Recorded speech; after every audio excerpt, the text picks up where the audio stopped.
In a grand hall, Sasha joyfully embraces Heis, celebrating her newfound success. She exclaims that she did it, that her blessing is Sword Master.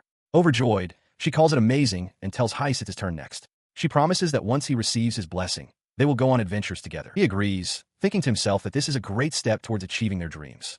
The memory then shifts to a somber day in the past, where younger Heis and Sasha stand in the pouring rain before two graves. Sasha quietly calls out to her departed parents. The memory continues as a tearful Heis makes a vow. He declares that they will become the strongest, so they can save everyone and ensure that no one else has to suffer the same fate they did. Returning to the present, an elderly official calls Heis forward for his turn. He explains that in this world, every 12-year-old receives a blessing, a unique power from sacred text. Heis approaches the large skill encyclopedia, hoping to find a blessing within its pages. He places his hand upon the book, and it immediately erupts in a blinding flash of light. The pages turn on their own at an impossible speed, stopping on a single entry that materializes before his eyes. Weapon Master. He stares in confusion, wondering what it could be. The light fades. The official, Geis, asks what skill appeared. When Heis tells him it's Weapon Master, Geis admits he has never heard of such a thing. Sasha approaches, equally perplexed, pointing out that since Heis can't use any energy, the blessing seems impossible to use. Her face fills with concern. 2 years pass. The scene shifts to a rugged mountain path where an older Heis, now identified as Sacred Heis, struggles under the immense weight of a porter's backpack, panting heavily as he follows his adventuring party. The party's scared vice leader, Reynold, turns back with a relaxed smile. He suggests they take a break, remarking that they should be arriving at their destination soon. Heis remains hunched over, trying to catch his breath. From a distance, Sasha watches the interaction.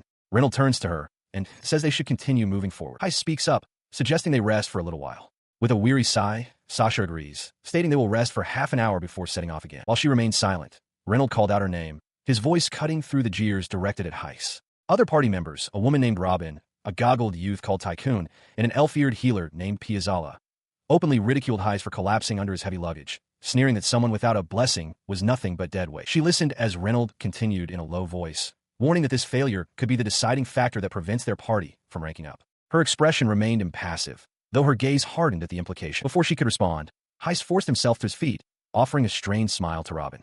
He insisted that carrying the bags was the only thing he could do for the party, and thanked her, telling her to rest. His attempt at cheerfulness left Robin momentarily speechless. He watched the others from a distance, a familiar frustration rising within him. 2 years had passed since his blessing. In that time, he and Sasha had formed this party and achieved remarkable growth. Yet he felt he had made no progress, his own blessing remaining dormant. Nearby, Reynold questioned Sasha's leniency, suggesting she was being too soft on him. The disparity in their progress was officially documented. While Sasha herself had achieved the prestigious A rank as an individual, their party, Sacred, remained at B rank. As they prepared to move on, the party's heavily armored tank placed a reassuring hand on Heis' shoulder, telling him not to overthink things and to get some rest. Though Heis muttered his thanks, he secretly clenched his fist, tormented by the fact that he still didn't understand his blessing and was nothing more than a baggage carrier. His inner turmoil did not go unnoticed. Sasha glanced back, her expression clouded with concern. Reynold walked up beside her, commenting that Heis looked exhausted and asking how he was holding up. He then turned his gaze forward toward their path, his tone shifting to one of confidence as he declared that he thought they would be fine. His assurance did little to soothe her. Reynold pressed the issue, asking if she had finally made her decision. With a heavy heart and a troubled expression, she quietly affirmed that she had. Her decision solidified their next move. The party stood before the gaping maw of the Serpent's Den, the site of their A-rank demotion quest. Reynold laid out the strategy. Sasha would be the vanguard. He would guard the entrance, Typhoon and Robin would provide support, and Piazzala would act as the rear healer. As the plan was announced, Heis stood behind them all, his role conspicuously unassigned. He watches the party prepare to enter the cavern, his voice filled with uncertainty. Sasha, am I just supposed to wait here? Reynold, clenching his fist in frustration, tells him to stay put. Ignoring the tense exchange, Sasha gives the command for the party to assume their formation. The group's strategy relies on special abilities known as blessings.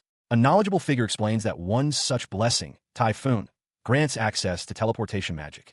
By utilizing this power, the blessed individual can manifest a specific magical technique, a crucial element for their plan. Reynold elaborates, stating that Philip's primary blessing is Sage, which allows him to use various forms of support magic beyond simple healing. As the party stands before the glowing entrance to the den, he gives the final command to advance. Their advance is immediately halted by a monstrous queen cobra. The massive serpent lunges with blinding speed, its fangs striking the cavern floor with immense force as Sasha leaps clear of the attack. Rather than assuming a defensive posture, her hand moves with purpose, preparing an offensive counter. She levels her blade at the beast, her resolve unwavering as she declares it will die right there. From the entrance, Heis watches captivated, He reflects on how her swordsmanship, already magnificent, is elevated to another level by her blessing, understanding that her ultimate technique is the perfect fusion of her skill and her enchanted sword. The battle commences. Sasha soars through the air, sword held high for a devastating strike. This ability to channel magic through her equipment is a power of the Sage class blessing, one she has clearly mastered. The serpent retaliates with overwhelming force, its tail shattering the party's main shield. The shield is broken.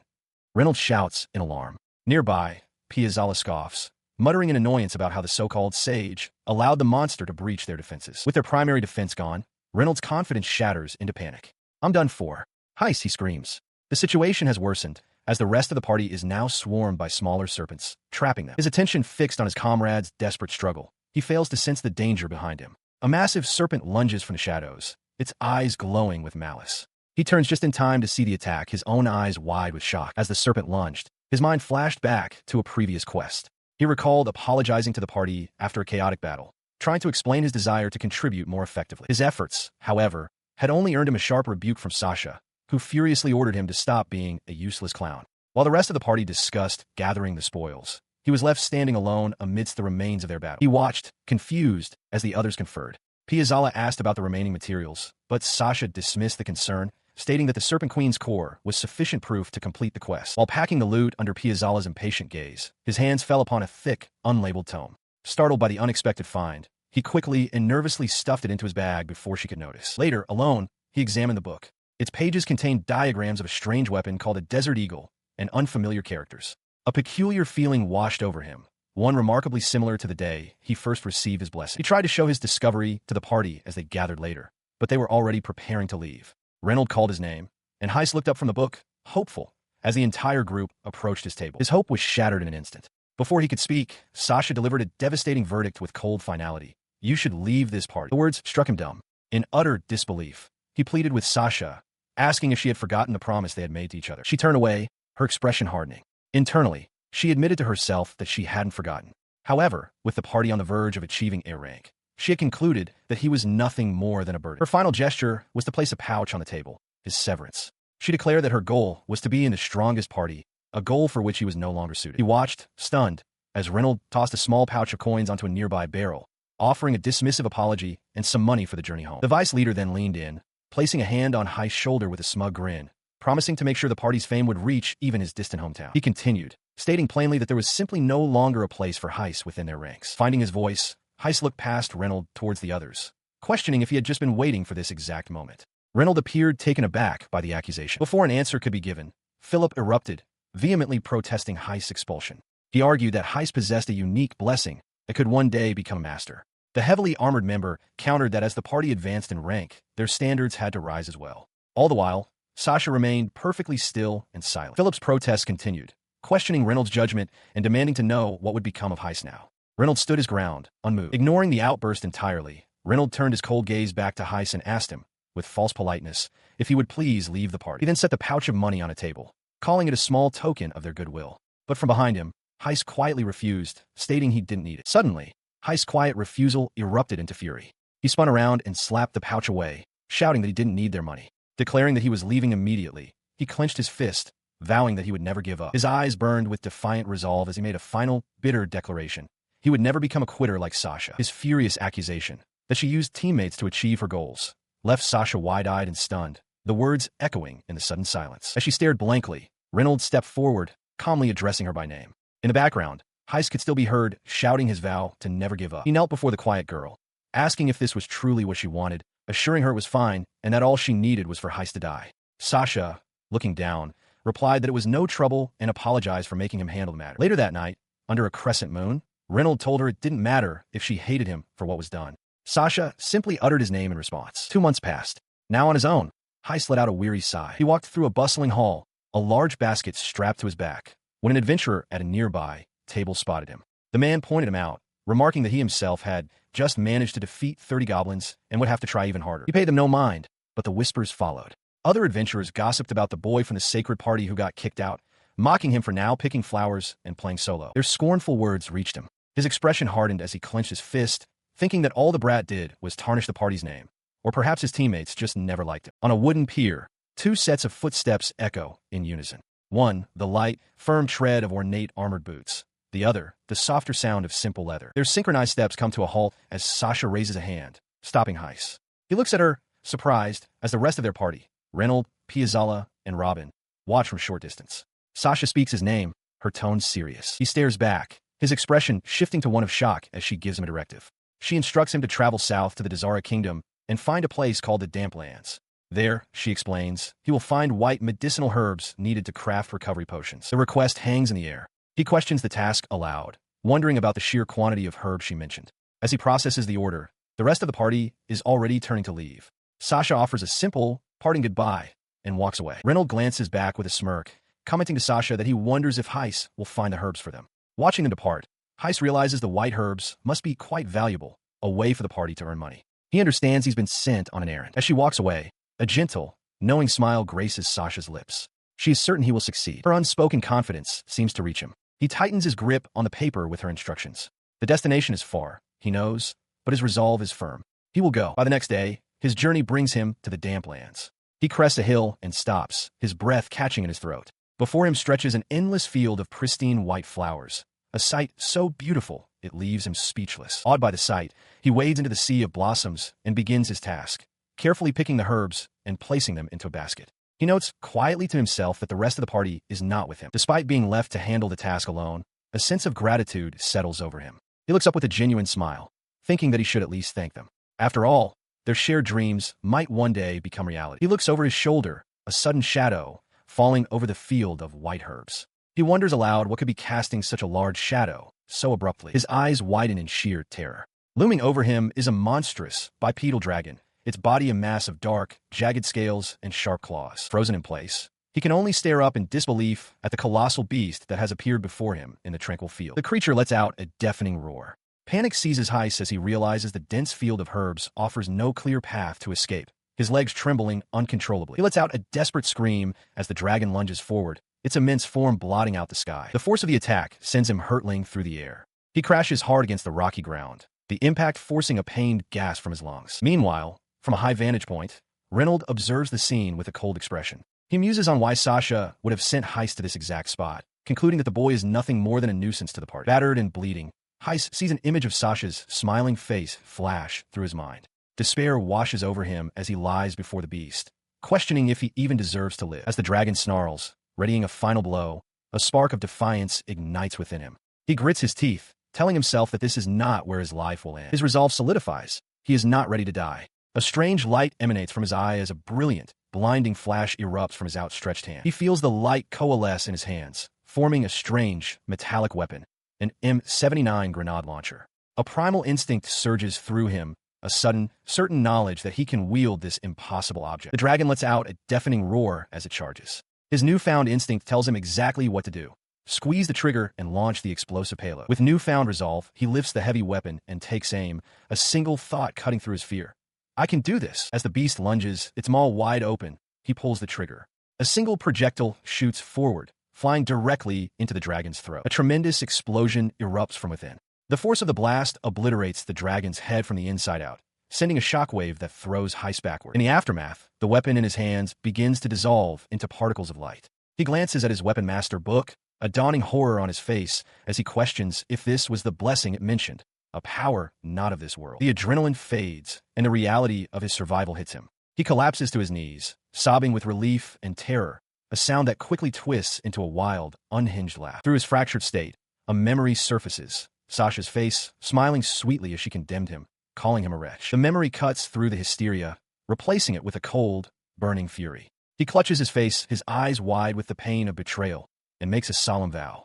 I will never forget. Meanwhile, at the guild hall, Guild Master Geist looks on from his office. He congratulates Reynold and Piazzala on their promotion to A rank. From the courtyard below, Reynold offers his thanks, his party standing proudly behind him. He sips his drink and casually asks about Heiss, mentioning that he has been hearing some unsettling rumors about the boy lately. Piazzala, standing beside Sasha, questions his sudden interest. Continuing, he reveals the gravity of the rumors, not only that they abandoned the boy, but that they had intended to harm him. He adds that the gossip paints them as fake adventurers. Piazzala, taken aback, asks if he truly believes they would do something so heinous. The guild master simply takes another sip from his cup, stating that it is merely what the whispers claim. He then leans forward, his tone shifting. He explains that as their fame as the sacred party grows, so too will the scrutiny and gossip, implying he understands the motive behind wanting to get rid of the boy. At Sasha's questioning look, he elaborates. The boy is still pursuing the dream they all once spoke of, making a living for himself. He even reminds them that Heist had pointed out several good locations for gathering medicinal herbs. He pauses, taking another sip, and asks them to recall the location. He prompts them, mentioning the direction of the Dazara Desert. Suddenly, his calm facade shatters. He slams his cup onto the table with a crash, his voice booming as he demands to know if they are playing games with him, specifically mentioning the wetlands. His accusation hangs in the air as he reveals the terrifying truth. The wetlands are the habitat of an SS+ rank black dragon. The realization dawns on Sasha that they sent Heist to his certain death. Before the weight of this can fully settle, a guild staff member rushes in, calling for the guildmaster with urgent news. Responding to the emergency, he stands and commands Sasha and her entire party to come down to the main hall at once. She follows without question, her expression filled with apprehension. Downstairs, the guild hall is in chaos. From a balcony, the sacred party stares in utter shock. There, in the center of the commotion, stands Heist. He holds the colossal, severed head of the black dragon, his gaze fixed and unyielding. His eyes, wide with fury, lock onto his former comrades. He questions them directly, his voice laced with accusation, asking if their hatred for him ran so deep that they truly intended him harm. He reveals that this isn't the first time he's heard such things, confirming his suspicions. In response to his outburst, Sasha appears bewildered, asking what he means. But he cuts her off, dismissing her confusion as a pretense. He gestures emphatically towards the monstrous dragon head, roaring for them to look upon it, a testament to the fate they had intended for him. He bitterly recalls a time when he was genuinely happy for what he perceived as their kindness. His voice rises to a raw shout, declaring that he has had enough. The betrayal has pushed him past his limit. With a look of fierce, unwavering resolve, he makes a silent, powerful vow. He, himself, will become the strongest of all. Before he can act on his vow, a sudden, violent motion sends a nearby guild member tumbling to the floor. Heist himself is struck down, landing hard on the wooden planks, dazed. Sasha stares down at his fallen form, her face a mask of shock as she cries out his name. 2 years later, Heist stands at a counter in a rustic establishment, placing coins down. He informs the proprietor that he will be staying for a month. The old man behind the counter tells him that now that he is S rank, he should leave this rundown place for a more respectable area. With a tear in his eye, Heist ignores the advice and simply asks for breakfast to be included. He muses that no one would ever guess an S rank adventurer was staying here. His official title is now known. S rank adventurer, Heist, the Harbinger of Darkness. Elsewhere, Sasha reads a newspaper. The headline announces that Brynhild Valkyrie has finally been promoted to S rank. She contemplates the new applications her party is now receiving. His thoughts turning elsewhere, Heist stares out from a doorway with a focused, intense gaze. He has been summoned to the Merchants Guild by Guild Master Geis, an S rank adventurer himself, renowned as the strongest in unarmed combat. Taking a sip of his drink, Heist asks the guild master why he was called. Geis explains that he heard Heist had single-handedly defeated a mithril ogre, a monster of S+ rank. He proudly claims to have taught the boy well, but Heist retorts, questioning when Geis ever became his teacher. The power of such creatures is defined by a formal ranking system. It scales from the lowest F to the highest SSS, though no monster of that ultimate rank has ever been officially recorded. Standing before a massive pile of harvested monster parts, Heist listens as Geis notes that more careful processing would yield more materials.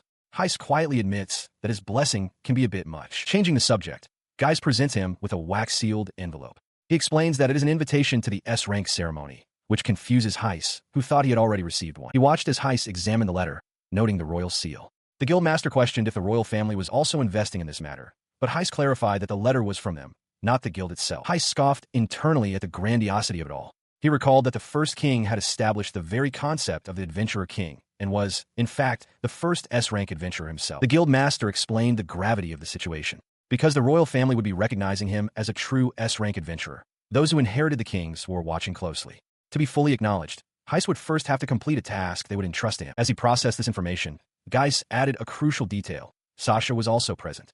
Heist's eye shot open in alarm, sensing her just behind him. His expression hardened, and his armored fist clenched tightly. He turned back to Geis, his voice low, asking how he could possibly have forgotten what had happened between them. Geis calmly stated that he had told Sasha about Heist many times. A bitter memory surfaced for Heist. Sasha, surrounded by her party, declaring him a mere burden. The guildmaster's voice cut through the memory, questioning whether Heist was kicked out for being weak or for some other reason, but noting that the fact remained he was expelled. Heist's demeanor shifted to one of cold acceptance. He stated that he had no opinion on the matter, believing it was only natural for the weak to be cast aside. In his view, that was how one could grow stronger. As he spoke, Sasha could be seen quietly exiting the room behind him. He looked the guildmaster in the eye, his resolve firm. He declared that he had no intention of abandoning his quest to become stronger. His resolve, however, was fueled by a deep-seated bitterness. The word comrades echoed in his mind, immediately followed by a silent, contemptuous dismissal. Nonsense. With his piece said, Heiss turned and strode out of the office.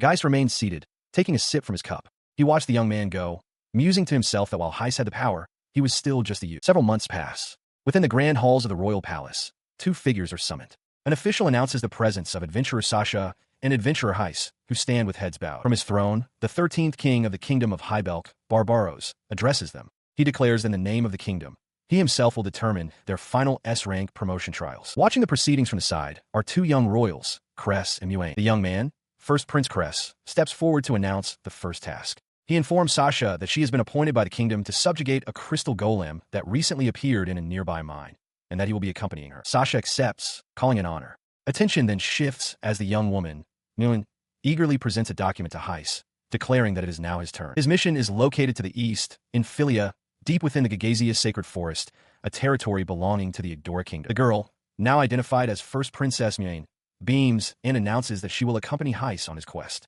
He looks back at her, stunned into silence as he begins to protest. He flatly refuses, stating that it is impossible for her to come with him. The princess is taken aback by his blunt rejection, as the rest of the court looks on.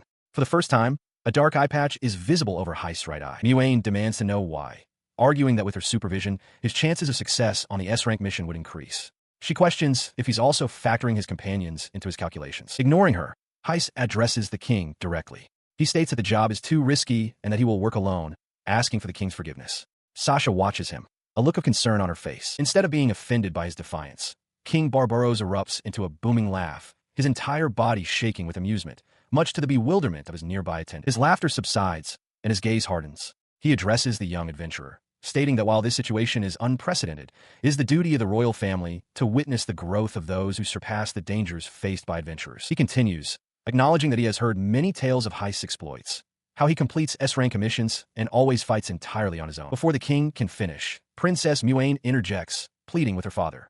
However, the king quickly silences her, declaring that he will make an exception in this case. The princess puffs out her cheeks in frustration, realizing with a huff that she will not be able to accompany him after all. With the matter settled, King Barbaros claps his hands together decisively. He formally declares the audience and ceremony to be at an end. Following the official proceedings, the court transitions to a more relaxed affair as servants begin to bring out trays of food for a simple feast. During the meal, King Barbaros raises a glass to Guildmaster Geist, laughing heartily. He remarks on Heiss' impressive nerve, and Geist can only agree with a strained affirmation. Later, the king finds Geist looking out a large arched window at Heiss, who stands alone in the courtyard below. The king admits he should have informed the guildmaster sooner, but confesses he never expected the boy to have such guts. Inside, at one of the banquet tables, the mood is more awkward.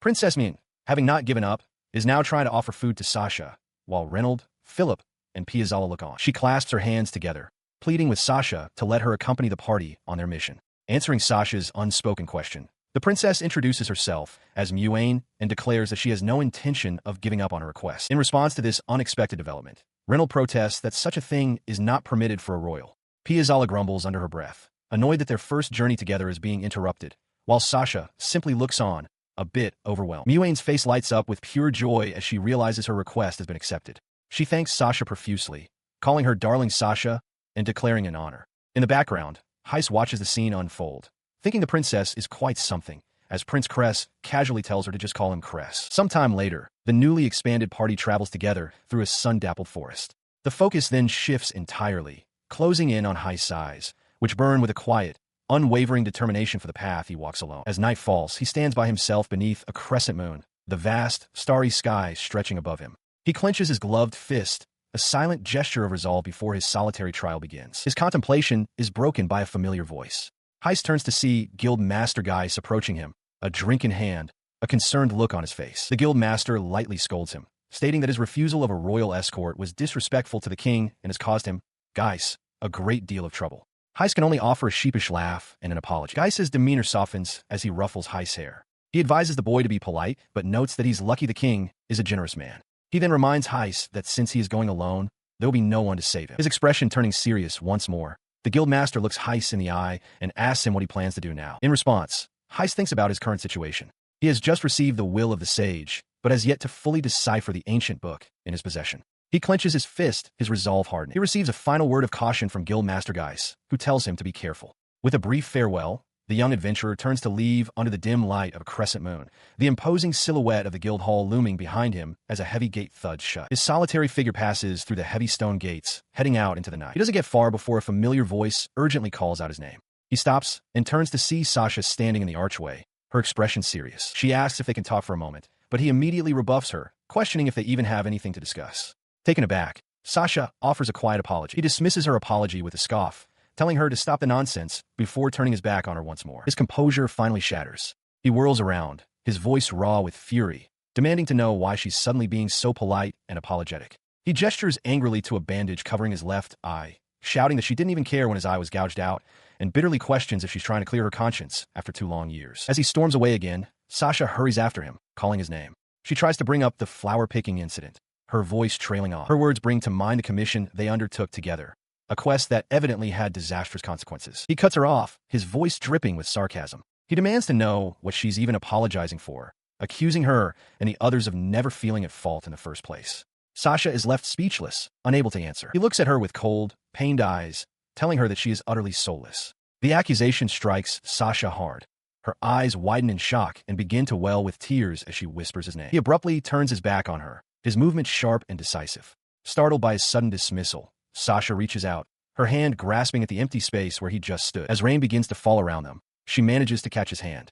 Her voice trembles as she apologizes, confessing that she was terrified and, at the time, truly believed that his departure from the party was the correct decision. Her expression softens into a hopeful smile, pleading with him. She expresses her wish that he would understand, reminding him of a time she promised that if he just stayed safe, she would make their shared dreams a reality. Her plea only ignites his fury. He rips his hand from her grasp, coldly dismissing her words as nonsense and questioning if those were just empty promises she made on her own. He declares that from now on, he will become strong in his own way, forging his own path.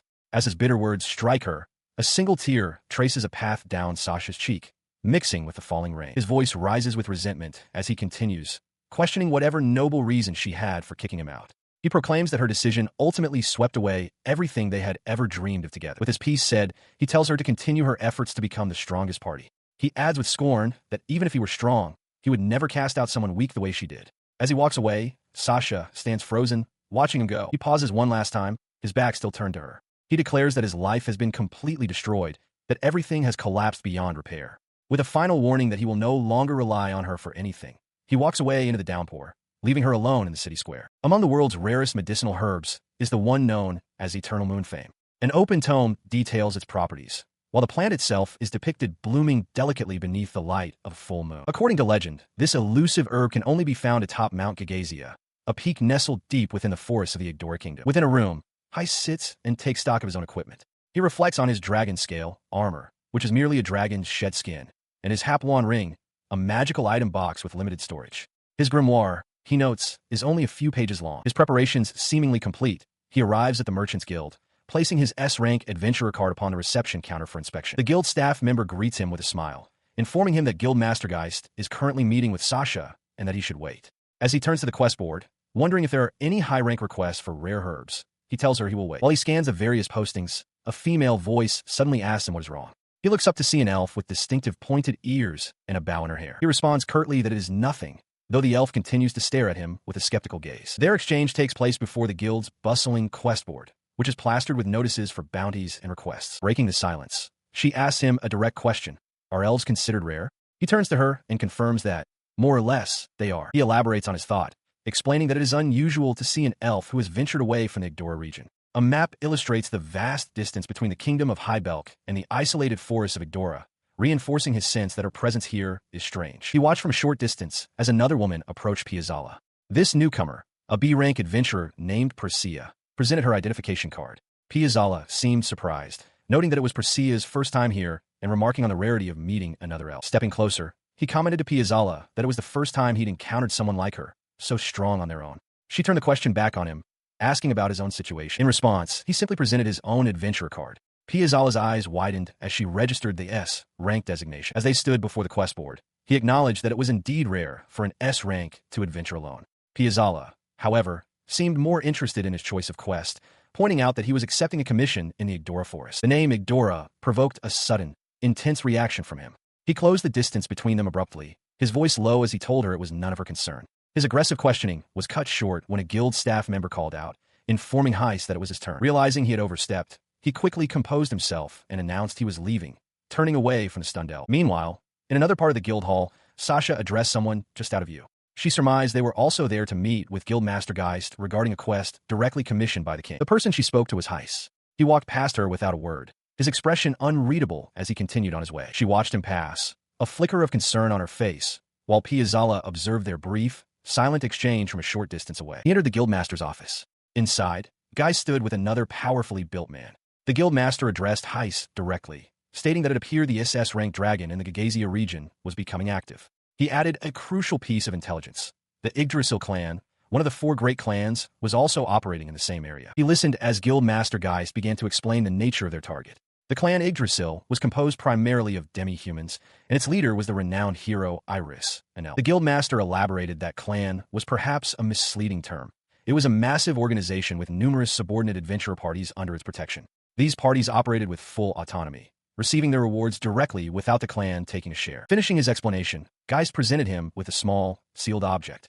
Heist stared at it, his expression questioning what it could be. He clarified that it was a letter of introduction for Heist to present to the Yggdrasil Guild.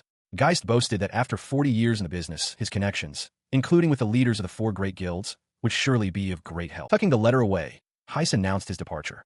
From a high window, Geist watched him go, bidding him to be careful. He passed through the city's towering stone gates, leaving the bustling center behind for the open road of the outskirts. Suddenly, a flash of light caught his eye. With swift precision, he drew a peculiar, pistol-like weapon, its mechanism clicking into place as he demanded to know who was there. He fired a warning shot, a blast of energy erupting near his unseen target. He shouted that it was a first warning, the next shot would draw blood. In response, a small, smiling creature emerged from the ground, offering a simple apology. From behind a tree, an elf archer revealed herself, admitting he had discovered her. Heist demanded to know why she was sneaking around. She began to state that she had a request, but he cut her off, telling her to find someone else. She persisted, explaining that she was also heading toward Gagazia. Since their path was the same, she argued, anyone would suffice for her purpose. She challenged him to give her a reason why she couldn't accompany him. He stares down at the elf, demanding to know what her plight has to do with him. From her sickbed, she explains that a single type of herb is the only cure for her sister. She has prepared everything else, but this one ingredient is missing, and to make matters worse, it is the monster's breeding season. She continues, clarifying that traveling with him specifically is a strategic choice. The Yggdora Kingdom is providing logistical support for his journey, making him the most efficient and unobstructed path to her goal. Now standing in an open field, he expresses his shock, questioning how she could possibly know so much about his mission. The elf casually replies that her intuition prompted her to eavesdrop on his plans. Her expression turns desperate as she clenches her fist, pleading with him to let her join his journey so she can save her sister. He considers her plea, asking for the terms of their arrangement. She offers a star contract. If she successfully retrieves the herb, he can have all the reward money. If she perishes along the way, he is free to abandon her corpse. They would simply be temporary companions until they reach their destination. Her gaze is unwavering, her expression conveying a cold determination to succeed, regardless of the personal cost. He finally relents, agreeing that they will travel together. However, he raises a hand that begins to crackle with energy, adding a severe condition to his acceptance as he utters a single, chilling word. Be gone. He clarifies his grim terms. She must live and die by her own strength. He makes it clear that there is no concept of companionship between them. With the terms set, he turns his back and walks away. After a few steps, he stops and calls out a name, Persea. She looks up, a slight smile on her face as she confirms that is her name. In turn, she verifies his own name, Heist. As their journey begins, a deafening crack echoes through the forest. A nearby goblin shrieks, its head exploding as it is struck down by an unseen force. The source of the blast is revealed to be a strange, metallic weapon in Heist's hands. Persea stares, remarking that his weapon looks cursed. She explains that her own divine blessing allows her to perceive things invisible to ordinary people, to which he offers only a terse grunt. She then turns her attention to a tiny, winged companion hovering beside her, an incarnation of the blessing itself. The fairy confirms that this is why Persea can perceive it. The elf muses that this explains her enhanced knowledge, though she still cannot discern anything unusual about Heist himself. He, however, is lost in his own thoughts, prompted by her questioning. He lets out a weary sigh. His unique skill, Weapon Master, allows him to use armaments from a different world, but he himself has no idea what that truly means. His skill grants him access to a strange arsenal, an M79 grenade launcher, a Winchester 1873, a Benelli Nova, and a Desert Eagle. While he possesses a great deal of ammunition, the full extent of his power remains locked. He explains that only he can wield these weapons. As Priscilla reaches out to touch his massive pack, it dematerializes at her touch. Seeing that they have covered enough ground, Heist declares that they will make camp for the night. He quickly sets up a surprisingly well-equipped camp in a clearing. As he tends to a cooking pot over a fire, Priscilla watches, remarking with admiration on the quality and uniqueness of his supplies. His cooking complete, he presents her with a tray holding a hearty sandwich and a bowl of soup. She notes that the meal is made from high-quality ingredients, far different from the typical fare of even S-rank adventurers. She hesitates, reminding him of their agreement. "I thought we weren't allies," she asks. Without turning to face her, he simply tells her to eat. She cautiously takes a bite of the soup, and her eyes widen in astonishment. The flavor is incredible. As she marvels at his cooking skill, Heist sits atop the tent, reflecting that for an S-rank porter, self-sufficiency in all things is a necessity. After the meal, with the bowl now empty, Priscilla offers her thanks. Her gratitude seems to linger as she continues to stare at him. He notices her fixed gaze and asks what's on her mind. She explains her surprise, admitting she's truly grateful. She had misjudged him as merely a cold person, but his actions suggest otherwise. Her sincerity leaves him momentarily speechless, a simple "huh" escaping his lips. Continuing her thought, Priscilla reveals the deeper reason for her gratitude. She explains that this journey represents a chance for her to save her sister. As the campfire crackles beside them, she suggests he get some rest as well, promising to ask the spirits to keep watch. With a final, cheerful thanks for the delicious dinner, she settles in. He agrees, a strange feeling of nostalgia washing over him as he gazes at the starry sky. Their brief moment of peace is interrupted by a rustling in the trees. As they look up, Heist's eyes widen in disbelief at the sight before them. "What is that tree?" he asks, startled. Looming over the landscape is a colossal, ancient tree, its branches reaching for the heavens. This is the Great Tree, the symbol of the guild and the base of the Yggdrasil clan. Priscilla explains the tree's origin with reverence. It is said that one of the four sages, a leader named Ibis, used their own immense power to bring the Great Tree into existence. This revelation leads to a fundamental question. What are the four great clans? The answer lies in their origins, as each clan is tied to a different kingdom, forming a major power structure in the world. These four great clans of the world are then laid bare. There is Yggdrasil, the clan of the elves. To the north lies the domain of the Holy Knights of Seyford, an exclusive order that only accepts members with a blessing job. To the south is the world's great dungeon, managed by the dwarf clan, the Stone Monarchs. And to the west, the Red Capital, known as the greatest entertainment district in the world. Upon reaching the main gate of the Yggdora kingdom, carved into the base of the colossal tree, Heist and Priscilla are halted by an elf guard. The guard presents a royal warrant, explaining he has been tasked by the royal family to travel to Gagazia Mountain and now requires their identification papers to proceed. His expression hardens as he considers the request, his gaze steady. He clarifies that the request also includes the young woman with him. She remains partially hidden behind him, peering out from the folds of her cloak. He quietly questions her behavior, but she whispers back for him to pay her no mind. Heist presents the guard with a letter of introduction from a merchant guild and a coin as proof of passage. As the guard examines the items with surprise, an elderly elf with a long white beard approaches from within the gate, instructing the guard to stand down and let them through. The guard, flustered by the interruption, quickly complies. The elder turns to Heist, apologizing for the delay and correctly identifying him as an associate of Geist. Before Heist can fully respond, the elder informs him that the great sage Ibis is expecting him. A sense of urgency overtakes Heist, and he grips the old elf's arm, urging him to lead the way. He glances back at Priscilla, instructing her to wait for him. A flicker of suspicion crosses his face as he internally questions the sudden shift in the elf's demeanor, wondering at the power a simple letter from Geist could hold. As the elder beckons him forward, Priscilla steps closer, reassuring him. She explains that the great sage Ibis commands authority even greater than that of the Yggdora royal family, urging him not to worry. The revelation leaves Heist momentarily stunned. He follows the elder deeper into the tree, where they stop before a large, gated mechanism set into the wood. Confused, Heist asks what it is. The elder calmly explains that the device is called an elevator. The contraption rises smoothly, a soft chime signaling its stop. As the gate retracts, it reveals a sprawling settlement nestled high among the boughs of the great tree. The elder announces that they have arrived. Before them lies a long, sun-dappled staircase leading to a grand shrine. The elder gestures towards it, identifying the structure as the sanctuary of the great sage Ibis, the sacred domain of Yggdrasil's leader. With a swift, sharp sound, a set of ornate sliding doors parts. They reveal a grand chamber, where Heist and his elderly elven guide step through. Before them, seated on a raised platform, is a lone figure with long, light-colored hair. The figure turns her head slightly, a pipe held to her lips, and offers a simple greeting. She turns fully, revealing herself to be an elf of high standing. Ibis, the clan master of Yggdrasil. With a playful smile, she addresses Heist directly, identifying him as a disciple of Old Man Geist. Heist looks up, taken aback by her presence and her knowledge of his connection. She holds up a letter, confirming that she has read the message from Geist. She explains that the old man wants her to provide assistance to Heiss. She then bursts into laughter, remarking that while the request is unexpected, she should accept it out of goodwill. As Heiss stands silently, she leans forward, sniffing the air and commenting on a pleasant scent of divine medicine emanating from it. Her playful demeanor shifts as she leans in closer, her expression turning more serious. She correctly identifies the scent of gunpowder on him.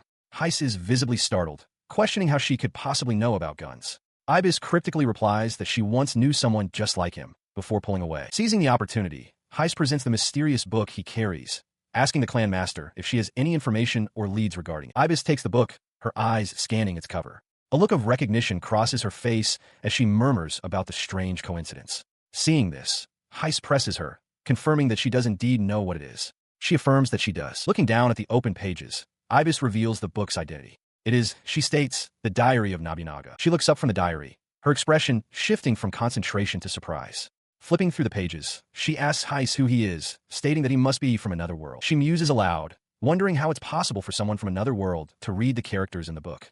Heiss confirms that he can only read a little bit. Ibis hands the book back to him, remarking that she isn't familiar with whatever blessing allows him to do so. As her fingers, tipped with black, brush against the open page, she stops. A realization dawns on her. She can now read more of the text than she could before. A mischievous smile spreads across her face. Finding the situation intriguing, she instructs Heiss to sit down and read the diary aloud for her. Looking up at the imposing elf, he agrees, promising to read it verbatim. He begins to read an entry detailing how Ibis came to visit, comparing her to a cute little cat. The author, Nobunaga, mused about dressing her in a cat costume. Upon hearing this, Ibis erupts in a flustered rage, shouting that it's all lies. Heiss, startled, asks what's wrong, as Ibis fumes about punishing Nobunaga. He is left to wonder about the true nature of their relationship. Her embarrassment reaching its limit, she snatches the book from his hands. She declares that's enough for one day, telling him to come back another time if he needs help. The sudden movement sends Heiss stumbling backward onto the floor. Now outside on the slopes of the Gagazia mountainside, Heiss sighs, looking at the diary. He reflects on the strange coincidence of opening to that specific page, finding the idea of a living book with its own will to be rather unsettling. As he walks, the ground suddenly trembles and erupts.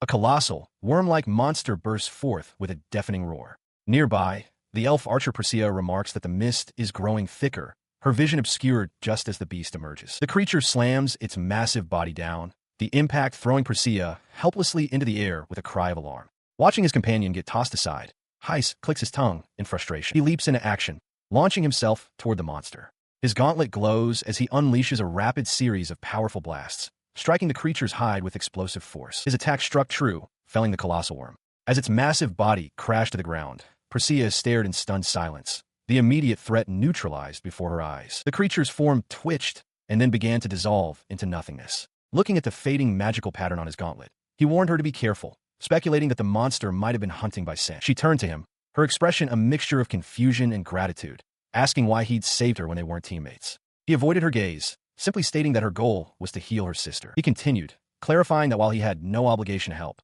her objective was the same as that girl's. He then awkwardly thanked Persea for the good advice she had shared with him during their journey. Her serious demeanor softened into a gentle, knowing smile. Dismissing his reasoning as unimportant, she simply thanked him. Her earnest gratitude caught him completely off guard, eliciting a startled cry. Resuming their journey, Persea pointed towards a distant silhouette against the moon, noting that a dragon was out hunting. She suggested they use the opportunity to quickly run and retrieve what they came for. He grew agitated, urging her to hurry and come right back after picking the item. He questioned who would ever underestimate a dragon in its own territory, muttering that something felt wrong. Persea retorted that she would be well rewarded for her efforts. His unease was immediately validated as the ground erupted around them. More of the grotesque worm monsters burst from the earth. He gritted his teeth in frustration, recognizing the familiar threat. Ignoring the new swarm of monsters, Persea pushed forward, her focus absolute. She finally reached her destination, a small clearing, clutching a small bottle in her hand. She scanned the area frantically, her hope turning to panic. There was nothing there. As she urged herself to hurry, the realization dawned that the item she sought was gone. She collapses to her knees in despair, lamenting that not a single leaf remains. Standing over her, Ibis coldly questions the whereabouts of the Vin Noyet Dan. With tears in her eyes, Persea can only apologize to her sister, while Heiss lies unconscious nearby. Their moment of despair is shattered by a deafening roar that shakes the very ground. A colossal beast, an SS plus rank monster known as the Tandai Long, erupts onto the scene, its massive maw wide open. Persea's face contorts in pure terror as she stares up at the new, overwhelming threat. The elf archer, Persea, stands her ground against a monstrous giant toad. The beast lets out a gurgling roar, its cavernous mouth agape, as she stares it down with grim determination. Believing she has a chance to escape if she can land a powerful enough shot, she draws her bow. A swirling vortex of magical energy gathers around the arrowhead as she takes aim. The enchanted arrow flies true, striking the creature squarely in the head with a dull thud. To her shock, the beast barely flinches. Persea looks on in disbelief, realizing her attack was completely ineffective against its tough hide. In response to the feeble attack, the giant toad lets out a deafening, guttural roar that shakes the ground. Persea flinches, her confidence shattered as a cry of fear escapes her lips. The monster's long, sticky tongue whips out with incredible speed. Before she can react, it wraps tightly around her midsection, lifting her effortlessly into the air. With a brutal slam, the creature smashes her into the ground. The impact is devastating, and the monster roars in triumph as its tongue continues to constrict her. Suddenly, a voice cuts through the chaos. Hai stands before her, his left eye blackened and bleeding as he pants heavily. Persea, still trapped, looks up in shock, asking why he is there. He ignores her question, shouting for her to get back as he prepares to engage. He raises a firearm and unleashes a rapid volley of shots. The projectiles spark and ricochet harmlessly off the monster's tough hide. He grits his teeth in frustration, realizing his current firepower is insufficient to even scratch the creature. Undeterred, he quickly holsters the smaller weapon and draws a much larger, double-barreled firearm, its muzzles gaping wide. He deftly loads a small, glowing vial into the weapon's chamber. With a spin, he aims the enhanced firearm forward, preparing to unleash a far more powerful blast. He pulled the trigger. A deafening boom echoed through the night as the enhanced projectile erupted from the barrel, striking the colossal toad squarely in its head. The impact sent the beast reeling, and it collapsed to the ground, lifeless. With a sigh of relief, Heist confirmed it was finally dead. He turned to Persea, asking if she was all right. Startled, she could only manage a quiet yes, still shocked that he had defeated the dragon-like creature so easily. Her initial shock gave way to a pointed question. She looked at him, her voice laced with concern, asking why he was there. She reminded him that he was supposed to have returned immediately after picking the herbs. As he remained silent, the realization dawned on her. He had rushed back just to save her. Her expression softened, a blush rising to her cheeks. But then, her gaze shifted to the landscape beyond him. She noticed the flowers were glowing, even though they were not supposed to bloom during the day. Heist followed her gaze, wondering what was happening. Their attention focused on a specific type of flower, the Vin Noyet Dan. As they watched, its petals began to wither and droop, its light fading before their eyes. Persea understood immediately. The dragon's blood. It's making them wither, she murmured in disbelief, looking out over the blighted field. A sense of urgency filled her.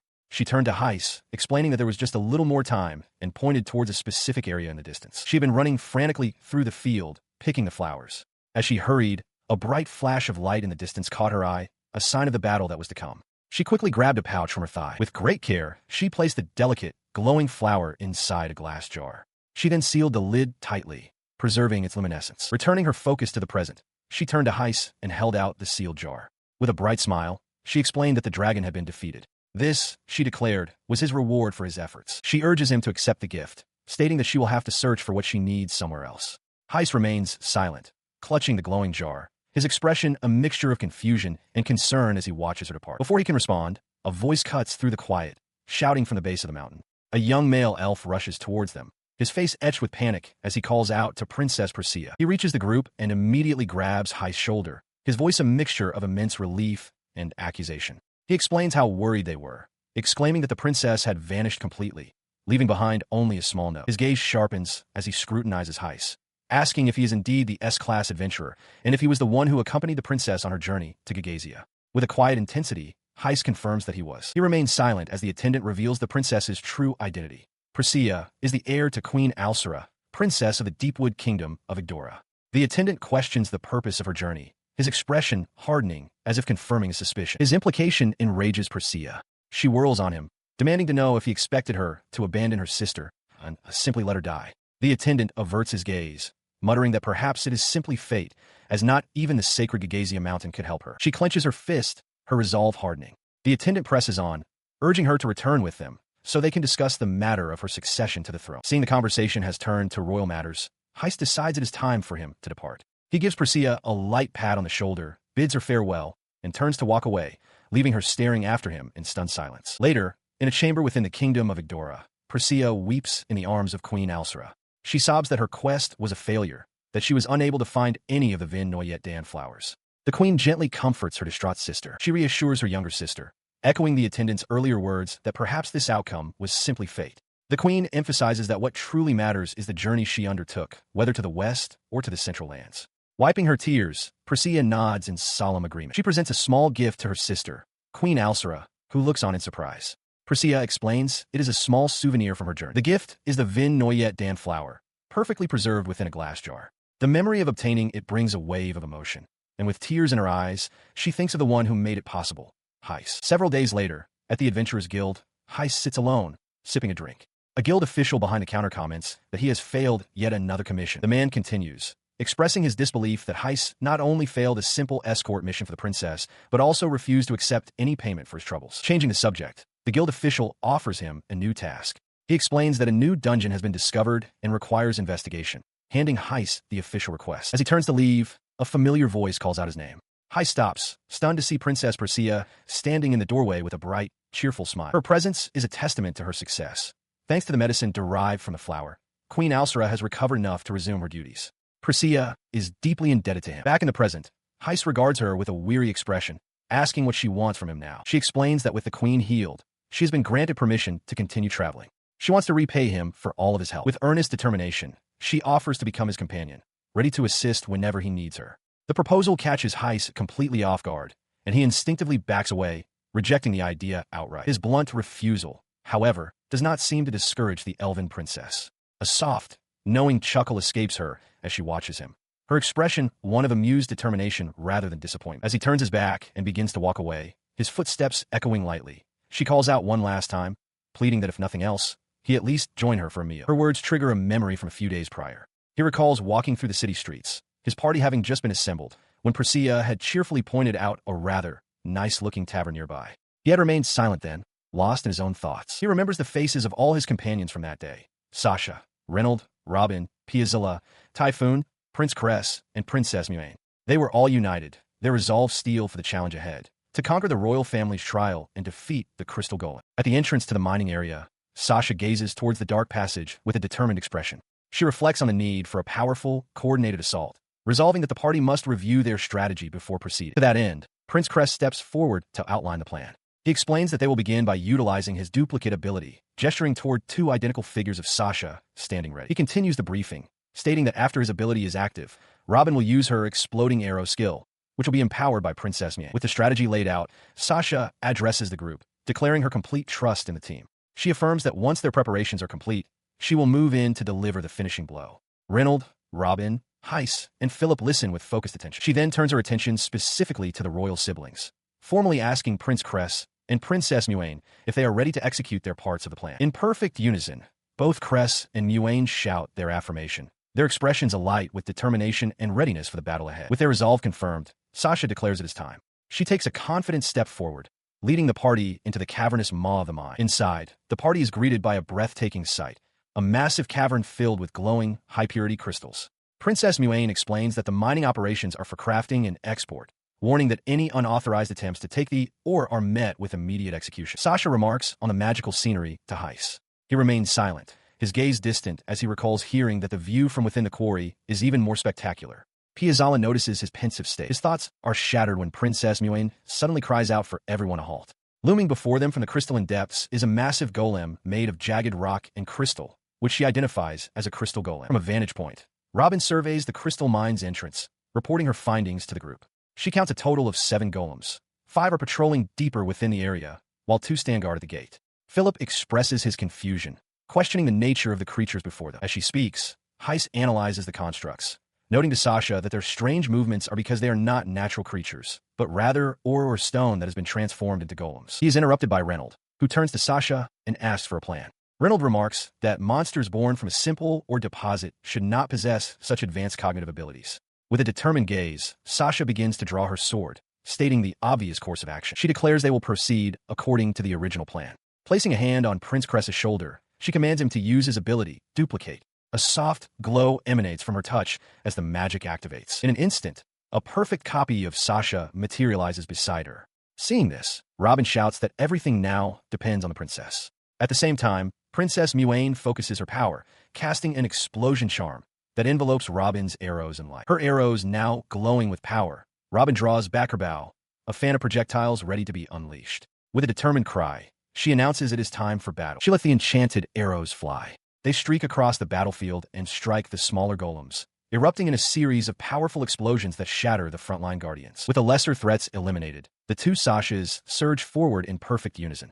They leap into the air, their blades tracing a wide, luminous arc as they execute the White Lotus slash technique. Their synchronized attack connects, carving through the two large guardian golems. The crystalline bodies of the constructs crack and shatter, unable to withstand the force of the combined assault. As the dust settles, Sasha calmly reports that the monsters have been completely defeated. Piazzala marvels at the overwhelming power of Cressa's blessing. However, the effort has left Princess Muane exhausted and panting. She informs the others that she must rest for a full day before she can copy another blessing. She peers into the oppressive darkness of the mine shaft, a sense of foreboding creeping over her. There is something deeply suspicious lurking within, and her instincts are on high alert. Her brother, Prince Cress, notices her unease and questions if she is joking. She replies grimly that it is quite real, adding that the crystal golem they just fought was unlike any she had ever seen before. His expression hardens at her words. A stark realization crosses his face. They have been detected. He steps forward with authority, his voice echoing as he commands the entire party to remain on high alert. This is not a mission where they can afford to be careless. Following his command, the group proceeds into a large, excavated chamber labeled as a crystal workshop. One of them remarks that their quarry is quite skilled. From the shadows, a figure lounging on a pile of rubble speaks, commenting on the pretty, white-haired girl. When Sasha demands to know who he is, the horned man smirks, introducing himself as Crane of the Demon Clan. The name sends a shockwave through Heiss. He repeats Demon Clan, in disbelief, recalling them as a race that once vied for dominion over humanity itself. The world is indeed divided between the human realm and the demon realm. The great invasion was halted by a single person, but the land was fractured. The very ground they now stand on is part of the demon realm, and the creature before them is one of its denizens. In a flash, Crane appears behind the party, his speed unnerving. He taunts them, asking how they managed to cross between the realms, a supposedly impossible feat, and casually inquires about the health of the Demon King. His sudden appearance and ominous words trigger alarm in Heiss. He turns to Sasha, his voice tense, insisting that they must retreat immediately. Sasha looks back, bewildered by the sudden, dire turn of events. A historical depiction reveals the sheer scale of past conflicts. An ancient map illustrates a great war, where thousands of soldiers once staked their lives against a tide of powerful demons, each one a formidable threat on its own. In the present, the demon Crane casually walks away from the downed Heiss, chuckling. He mockingly praises Heiss' tenacity, but declares he will spare him this one time. As Heiss slowly pushes himself to his feet. As he holds a glowing crystal he retrieved from the workshop, Sasha confronts him, her voice sharp with suspicion. She demands to know what he intends to do with it, but he simply states that his work is already finished. He continues, dismissing their chatter as tiresome. He remarks that if they wish to praise him, they should do so with more enthusiasm, a dismissive breeze rustling Sasha's hair as he speaks. He lets out a hearty laugh, finding their formal address amusing. He suggests a more familiar tone would be more appropriate, his friendly demeanor a stark contrast to the tense situation. His amusement is cut short. In a flash, Sasha appears directly behind him, her sword drawn and glowing with power. Crane's eyes widen in surprise as he senses her potent killing intent, questioning what just happened. Her sudden attack sends a shockwave through her companions. Heiss shouts her name in alarm, while Reynolds questions her disregard for the rules. Unfazed, Sasha declares her intent to exterminate the human who dares cause chaos in the kingdom of Highbelk. Piazzala stands ready, confirming the mining permit has been revoked. In response to the confrontation, a wave of power washes over the party as enhancement magic is cast. Crane merely smirks, noting that things are finally starting. With a casual flick of his finger, he conjures a swirling vortex of wind aimed directly at Heiss. He scoffs at their preparations, unimpressed by their use of 3 enhancement spells. The wind slams into Heiss, sending him crashing into the cavern wall. As Sasha cries out his name, she glares at Crane, her expression cold as she dismisses him as trash. He then vanishes, reappearing instantly before Sasha with his fist cocked back. A technique, you say? He taunts, unleashing a powerful punch wreathed in wind. Reynolds can only shout a desperate warning as the blow is about to connect. She faced the demon Crane, who loomed over her with a menacing grin. He taunted her, asking if she was scared now. As his power whipped debris through the air, he declared that he was a force of destruction, not some simple fan to cool her down. He then rose into the air, suspended within a swirling vortex of wreckage. Looking down on the entire party, he dismissed them as nothing more than flies and offered to grant their apparent wish for death. She stood her ground, undeterred. Sasha acknowledged that Crane was a strong demon, but asserted that strength isn't everything. She proclaimed that fighting is more than just skills or muscle, and that she would demonstrate this to him. Amused, he remarked on her feisty nature. Suddenly, a volley of projectiles slammed into him, erupting in a series of concussive blasts. Staggered by the unexpected assault, he whipped his head around, demanding to know who dared to attack. His eyes found the culprit, Philip, panting from the exertion of using his staff. The demon scoffed in disbelief, questioning how such a small brat could have thrown him around with mere junk. Before he could react, a second volley of smaller, faster projectiles struck true, culminating in another powerful explosion that engulfed him. From within the smoke, a calm voice asked if he had finished playing. As the dust settled, it revealed the entire party. Heiss, Reynold, Philip, Piazzala, and Robin, sheltered behind two large, magically conjured shields.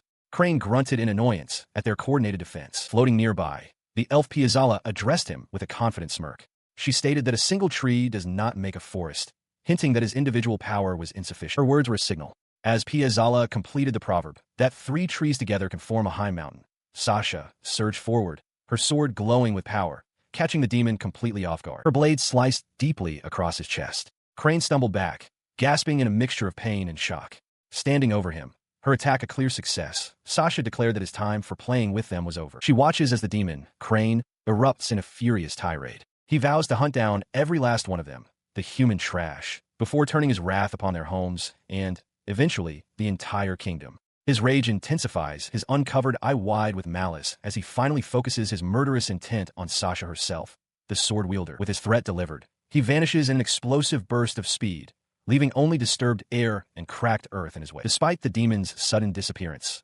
Sasha remains perfectly still, her gaze fixed and unwavering as she tracks his unseen movement. At the Grand Habel Palace, a question hangs in the air. Have the gods of the demon race finally reached the capital? Inside the throne room, Princess Muane reports to her father, King Barbaros. She confirms that an individual calling himself Crane has appeared, openly declaring his seditious intent to overthrow the kingdom of Habelk.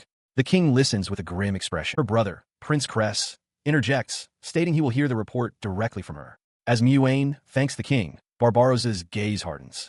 He expresses his profound disappointment, noting that it is a shame Heiss failed to complete his mission. He then addresses the sacred party directly. In recognition of their great achievements, he announces his intention to grant them one wish, asking what it is they desire. In response to his offer, Sasha steps forward, her eyes wide with a mix of hope and surprise. She formally requests a private headquarters for the sacred party, a clan home. The king and his advisor, Bonnet, seem to have anticipated such a request. This reward is the culmination of a recent, joyous occasion. The entire sacred party, Reynold, Heiss, Sasha, Piazzala, and Philip, had celebrated their successful mission completion and their promotion to the esteemed S rank. Returning to the throne room, the advisor, Bonnet, smiles warmly at Sasha, telling her that thanks are unnecessary for such a well-deserved reward. His expression then turns inquisitive as he asks about the matter of Heiss' mission failure. His question hangs in the air, but the truth is more complex. Heiss had, in fact, successfully retrieved the requested item from the Adora kingdom, the rare flower known as Vin Noyet Dan.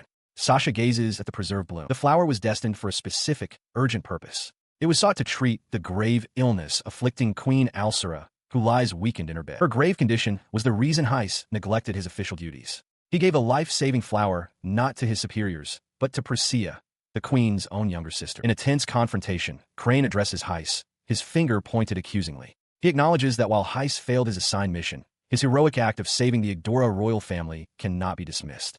Crane reveals that the king had pardoned Heiss, but that Heiss himself refused the offer, a decision that causes Crane's hand to clench in frustration. Elsewhere, the royal advisor Bonnet speaks with Sasha and an energetic Piazzala. Piazzala, bouncing with curiosity, asks what Priscilla did next, commenting that Heiss seems to lack any ambition as usual. Sasha listens with a look of surprise. In response, Bonnet explains that Priscilla has left Adora to become an adventurer. He adds that, if he is not mistaken, she is now traveling alongside Heiss. As he speaks, a vision of Heiss and Priscilla walking away together underscores his words. This revelation causes Piazzala to shout in disbelief, questioning why Priscilla would team up with Heiss of all people. Sasha remains silent, her expression shifting to one of confusion and concern. Her companion's outburst does little to clarify her own thoughts. Sasha's gaze drifts downward as she quietly wonders if Heiss truly intends to form a new party with the elf princess. Meanwhile, at the guild hall, Heiss sits across from Guildmaster Geiss. The older man asks if he is taking a break, and a startled Heiss confirms that he is. He is informed that his dungeon investigation is now considered complete. Geiss presents him with a new S-rank adventurer card, explaining that from floor 60 onward, only high-ranking teams are permitted entry. The Guildmaster muses that Heiss has his own reasons for being there and wonders if he'll need another card for his investigation. With the formalities concluded, Geiss advises Heiss to relax and enjoy his youth, reminding him that he's only 16 or 17. Piazzala, overhearing them, playfully asks if he has a date for the upcoming spring festival, leaving Heist looking utterly bewildered. His confusion is cut short as Persea suddenly leans in close, a wide smile on her face, asking if he's still refusing her company. The surprise causes Heist to spit out his drink. Piazzala points and laughs, exclaiming that Persea is clinging to him, while flustered Heist demands to know if she's just teasing him. As the commotion settles, Geist places a reassuring hand on Heist's shoulder. With a serious but kind expression, the guildmaster tells him that he believes this is where Heist is meant to be. He examines a flyer for the annual Old Book Fair, a notable event held in the Ryuzen district of Havelk. It seems like an ideal opportunity to find some rare books and enjoy a day of leisure. As he considers the idea, Persea appears, cheerfully asking if he's heading to the fair. Before he can fully respond, she invites herself along, telling him she'll be waiting. He seems momentarily taken aback, but agrees. They soon arrive at the bustling Old Market district. The streets are alive with people browsing the various stalls. Persea remarks with a smile that he seems to have gotten lost in his own world the moment they arrive. His attention is captured by a particular bookshop, its sign promising a wealth of text within. He decides to step inside for a look. Inside, he surveys the surroundings, impressed by the sheer number of books lining the shelves from floor to ceiling. His gaze lands on a specific volume tucked away on a table. The Adventure Diary of S-Rank Adventurer, Gerald. He doesn't recognize the name, making a mental note to inquire about this Gerald at the guild later. For now, curiosity gets the better of him, and he reaches for the book. Just as his gauntlet fingers are about to grasp the spine, another hand gently makes contact with his own. He turns, surprised to see Sasha standing there. She begins to apologize, but her words falter as she realizes who she has just run into. The awkward moment is amplified by the sudden appearance of the rest of the sacred party. Reynold immediately questions Heist's presence, while Piazzala teasingly asks if it's a date. Caught in the middle, Sasha becomes utterly flustered. He freezes at the sight of Reynold laughing while holding Piazzala in a playful headlock. Piazzala shouts in protest, insisting they're not a couple, but Heist's attention is fixed on his former comrade. The book he was holding slips from his grasp, hitting the floor with a soft thud. A familiar voice calls his name, Heist. Looking up, he sees Sasha, who asks what's wrong and if he's arguing with someone again. Piazzala, now free from Reynold's grasp, suggests they all go for a drink, noting that his legs must be tired. Heist forces a tight-lipped smile, saying nothing. He turns his back on them abruptly. I'm leaving, he announces, walking away as Reynold and Piazzala watch him depart. Moments later, seated in an outdoor cafe, Persea asks if the woman he saw was Sasha. Heist confirms, clarifying that they are merely his old party members. She presses further, mentioning that Sasha was a childhood friend. Annoyed, Heist dismisses it as an old game, insisting their past relationship has nothing to do with him now. Persea's gaze softens as she urges him to be honest with himself. She questions whether the feelings he had for Sasha were love, or perhaps if it was the other way around. Her tone shifts, becoming serious. She reminds him that he was nearly killed by them, a fact he must know from his own investigation. The memory of their betrayal flashes in his mind. Persea acknowledges that while the motive might be unclear, the attempt on his life is undeniable. His face contorts with anguish. How could I go back to the way things were? He asks, the question hanging heavy in the air. Persea looks at him steadily from across the table. You can't go back, she states simply. As he looks down, lost in thought, she poses another question. Did you ever want to? He could only watch as the chaotic battle erupted. The Horned Man, Crane, unleashed a devastating force, shouting curses at the monstrous creatures swarming them. With a cry of supreme earth layer, the very ground seemed to rise and crush the beasts. Crane roared for the damned maggots to be ground to dust. The Horned Warrior then turned his chilling gaze upon them, his voice low and threatening. He promised to kill them all, piece by piece. Watching him, Persea's eyes widened in sudden understanding. She recognized him. He was a legend from Highbelt. With a sharp snap of his fingers, another colossal stone beast materialized before them. Heist, however, remained unfazed, a smirk playing on his lips. He acknowledged the impressive sound of the technique, cracking his knuckles as he prepared to see what face his opponent would make when they met again. But before Heist could act, the stone beast was obliterated, its head shattering into dust. Crane loomed over the wreckage, his grin widening into a crazed leer. He mused aloud whether a single palm strike had ever killed someone, then extended a hand towards them. Beg me, he commanded. 1 month later, at the guild hall, a maid diligently dusts near a large banner.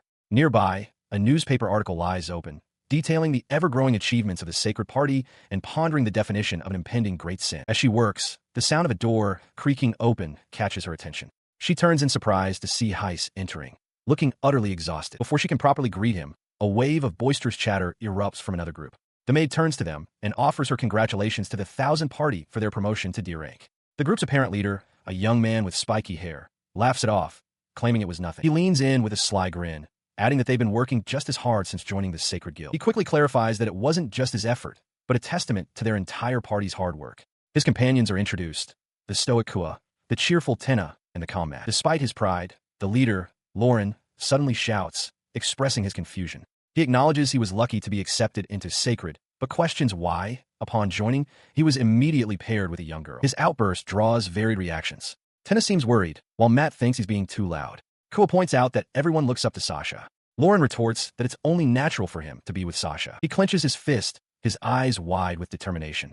He declares that this is his opportunity to shoot straight up to S-rank. His impassioned declaration is cut short as Kua grabs him, exasperatedly telling him to stop being so loud. Just then, the maid's voice cuts through the commotion as she addresses Heiss, noting he looks like he's had a hard time. The 1,000 party turns, and Lauren looks over his shoulder in surprise, questioning who Sacred Heiss is and how he could possibly be aiming for S-rank. He dismissively pushes back against Heiss' retreat, presenting a large, bizarrely shaped weapon. Lauren explains it's a cursed weapon, still containing the soul of its previous owner, and offers it as a gift.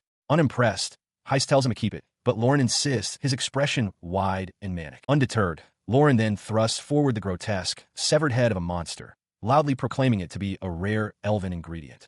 His party member, Kua, looks on aghast as he bellows that Heiss has arrived. As Lauren's party reacts with a mixture of shock and embarrassment, the voice of King Barbaros cuts through the commotion. He announces that the royal family is now confirming that very ingredient is part of a 30 million gold S-rank quest. The scene shifts to a grand hall where King Barbaros, flanked by his children and advisors, addresses an unseen assembly. He declares his intention to dispense with formalities and address the matter at hand directly. His audience is revealed to be a collection of the realm's most powerful figures. Among them are Chaos, leader of the Judgment Tribe, Mama Cha, an S-rank adventurer known as Blood Battle, and Gyrabasin, leader of the Barbarian Tribe. The king begins his explanation.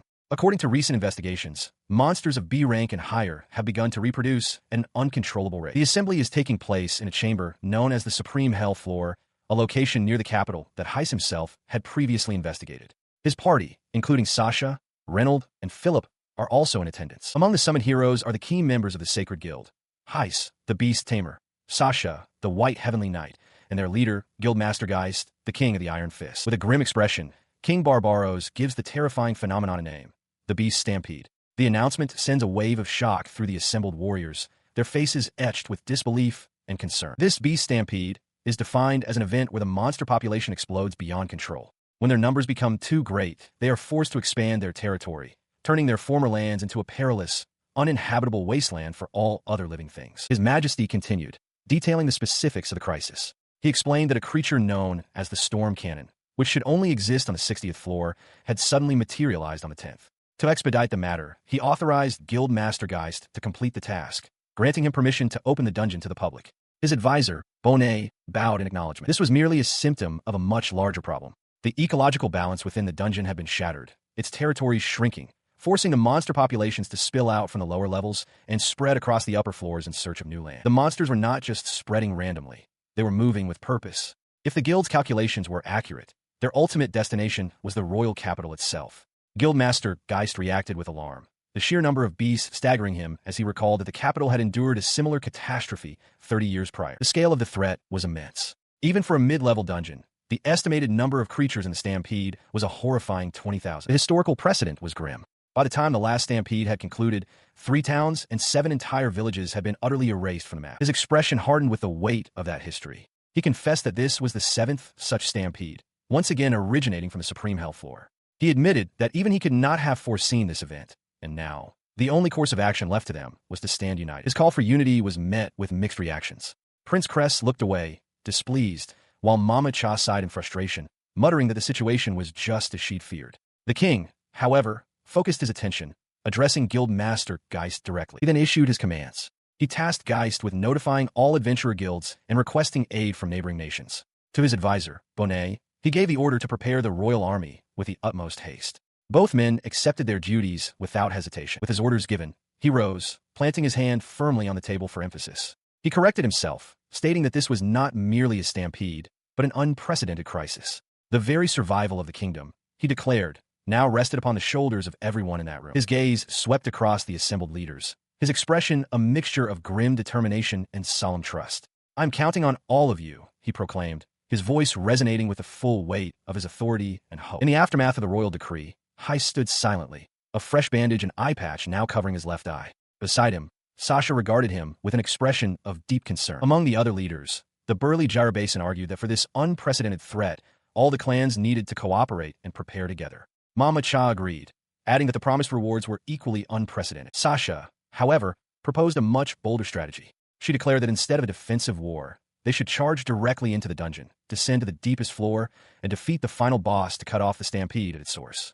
The sheer audacity of the plan left Piazzala speechless. Elsewhere, Chaos attempted to reason with Heiss, questioning how he had just been promoted to S rank. He pointed out that Heiss' blessing skill was useless in the dungeon and that he had a better way for him to use it. But Heiss simply stood up, clutching a document, and turned to leave, prompting Chaos to call out after him. He paused at the threshold, his back to the room, and gave his answer. "I'm sorry, but I refuse." His refusal ignited fury among the other leaders. Jirabasin cursed his arrogance, while Piazzala sneered that a fool with such an attitude was bound to die sooner rather than later. When word reached the throne, however, King Barbaros erupted into a fit of laughter. To the visible annoyance of Princess Muin, the king declared that such defiant spirit was the very essence of youth. Sasha, however, could not share the sentiment. She stared in the direction Heiss had gone, her expression one of utter disbelief and confusion as she wondered why he would make such a choice. 10 days passed. Throughout the kingdom, newspapers spread the dire information, with maps showing the relentless advance of the beast stampede. As the crisis deepened, the Merchants Guild officially announced the indefinite suspension of all commissions and missions. As predicted, the great upheaval was expected to begin within a few days. In response to the looming threat, King Barbaros stood before his assembled knights, his voice echoing from the castle balcony as he issued his commands. His words did little to quell the panic spreading through the populace. Across the land, civilians gathered what they could, abandoning their homes in a desperate exodus. The city streets devolved into chaos as people scrambled for safety. Amidst the turmoil, seasoned adventurers like Jirabasin stood firm, their expressions grim as they watched the frantic evacuation. Watching the scene unfold, King Barbaros' face was a mask of weary resolve, while beside him, Princess Muin could not hide her deep concern for their people. Elsewhere, Sasha's gaze was fixed on the horizon, her expression a mixture of determination and apprehension for the battle to come. The beast stampede begins. As the kingdom braced for impact, Heiss was in a quiet part of the city, settling a payment with an elderly shopkeeper. He questioned the old man, asking if he had no intention of evacuating to another town. The shopkeeper explained that his dream was to run his business in this very place, and that he was fortunate to have done so. Just as he finished speaking, a deafening roar echoed from outside, shaking the very foundations of the building. He then held up a framed photograph of his family, a wife and a smiling son. He considered himself lucky, he said, because his wife and child were not at home. His voice, filled with a weary resignation, carried over the desolate landscape, explaining that the oncoming horde wouldn't even leave a single bone behind for a proper burial. With tears welling in his eyes, the old man elaborated that his home, his family, and his reputation were all he had left to lose. The inn, he explained, was the last remnant of his family's legacy. With a soft thud, he closed a book on the counter, reaffirming his decision to protect his dream and his son. Heiss listened to the heartfelt declaration in silence, his own expression hidden by his dark hair and a newly donned eye patch. He then turned to the counter, the clinking of coins breaking the quiet moment. He informed the surprised shopkeeper that the payment was for his lodging that night, as well as for breakfast the following morning. Meanwhile, atop the city's formidable outer wall, the true scale of the impending threat was announced. An estimated 70,000 beasts were approaching. The staggering number was roared across the battlements by Guild Master Geis, who rallied the defenders to fight for their king and their people. Standing beside him, Sasha's voice cut through the rising fear. She declared herself their shield, their sword, unbreakable. Her defiant cry was immediately silenced by a panicked update from Scout. The estimate was wrong. The true number was 100,000. A wave of stunned disbelief washed over Geis, Sasha, and the other defenders on the wall. As despair began to set in on the ramparts, Heiss stepped out into the empty city streets. His long coat billowed around him as he moved with purpose, his gaze fixed forward, ready to face the impossible tide alone. As a horde of grotesque, goblin-like creatures swarms forward, Heiss stands his ground. He materializes a large, four-barreled weapon that glows with an intense light, taking aim as one of the monsters shrieks that they have arrived. He fires, launching 3 large projectiles that streak through the air like missiles. They detonate upon impact, engulfing the front lines of the horde in a massive, fiery explosion as he begins to summon his next piece of ordnance. With a roar of exertion, the missile launcher vanishes, replaced by an enormous, multi-barreled rotary cannon. The sheer power of the summoned weapon seems to course through him as he prepares to fire again. He unleashes a devastating torrent of fire, the cannon spitting projectiles that tear through the monstrous ranks. The creatures are shredded apart in a chaotic spray of gore, their screams lost in the deafening roar of the weapon. Watching from a distance, Reynolds remarks on the incredible sight. Beside him, Sasha stares in disbelief, wondering aloud if this overwhelming power is truly Heiss' blessing. Elsewhere, a commander orders archers to open fire, and a volley of arrows darkens the sky. Suddenly, the horned demon crane appears before Sasha, laughing maniacally. He taunts her, calling her a bitch and declaring that her party must also be part of the bloody celebration he has planned. His attention is then drawn back to Heist's ongoing assault.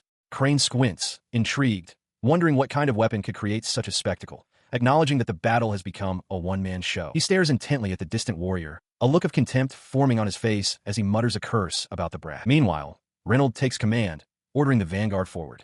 He declares that he is counting on them as Sasha, Robin, the armored warrior, and Philip prepare to charge into the fray. Robin leads the charge with a ferocious roar. She brings her massive weapon down in a devastating arc, smashing a goblin into a bloody pulp on the ground. She grits her teeth, activating her non-gigantfication ability and asking her comrades to bear with her. The effect is immediate. As a hulking, one-eyed beast bellows, she charges into the fray, her blade a swift arc against the monstrous tide. Elsewhere on the battlefield, the warrior Gyrabasin slams his weapon down, unleashing an earthquake ability. Nearby, Reynolds calmly activates his own poison power, remarking with a smirk that the writhing creatures look rather disgusting. His observation is cut short by a tremendous impact that shatters the earth. As the dust settles, the demon Crane stands before him, demanding to know who he is. Reynolds, caught off guard, can only stare as Crane notes how quick he was to retreat. He smirks, recognizing Reynolds as the man from Sasha's reports. The demon then pointedly asks if Reynolds knows Sasha. Without waiting for a reply, Crane asks what he wants, then declares his intention to erase him.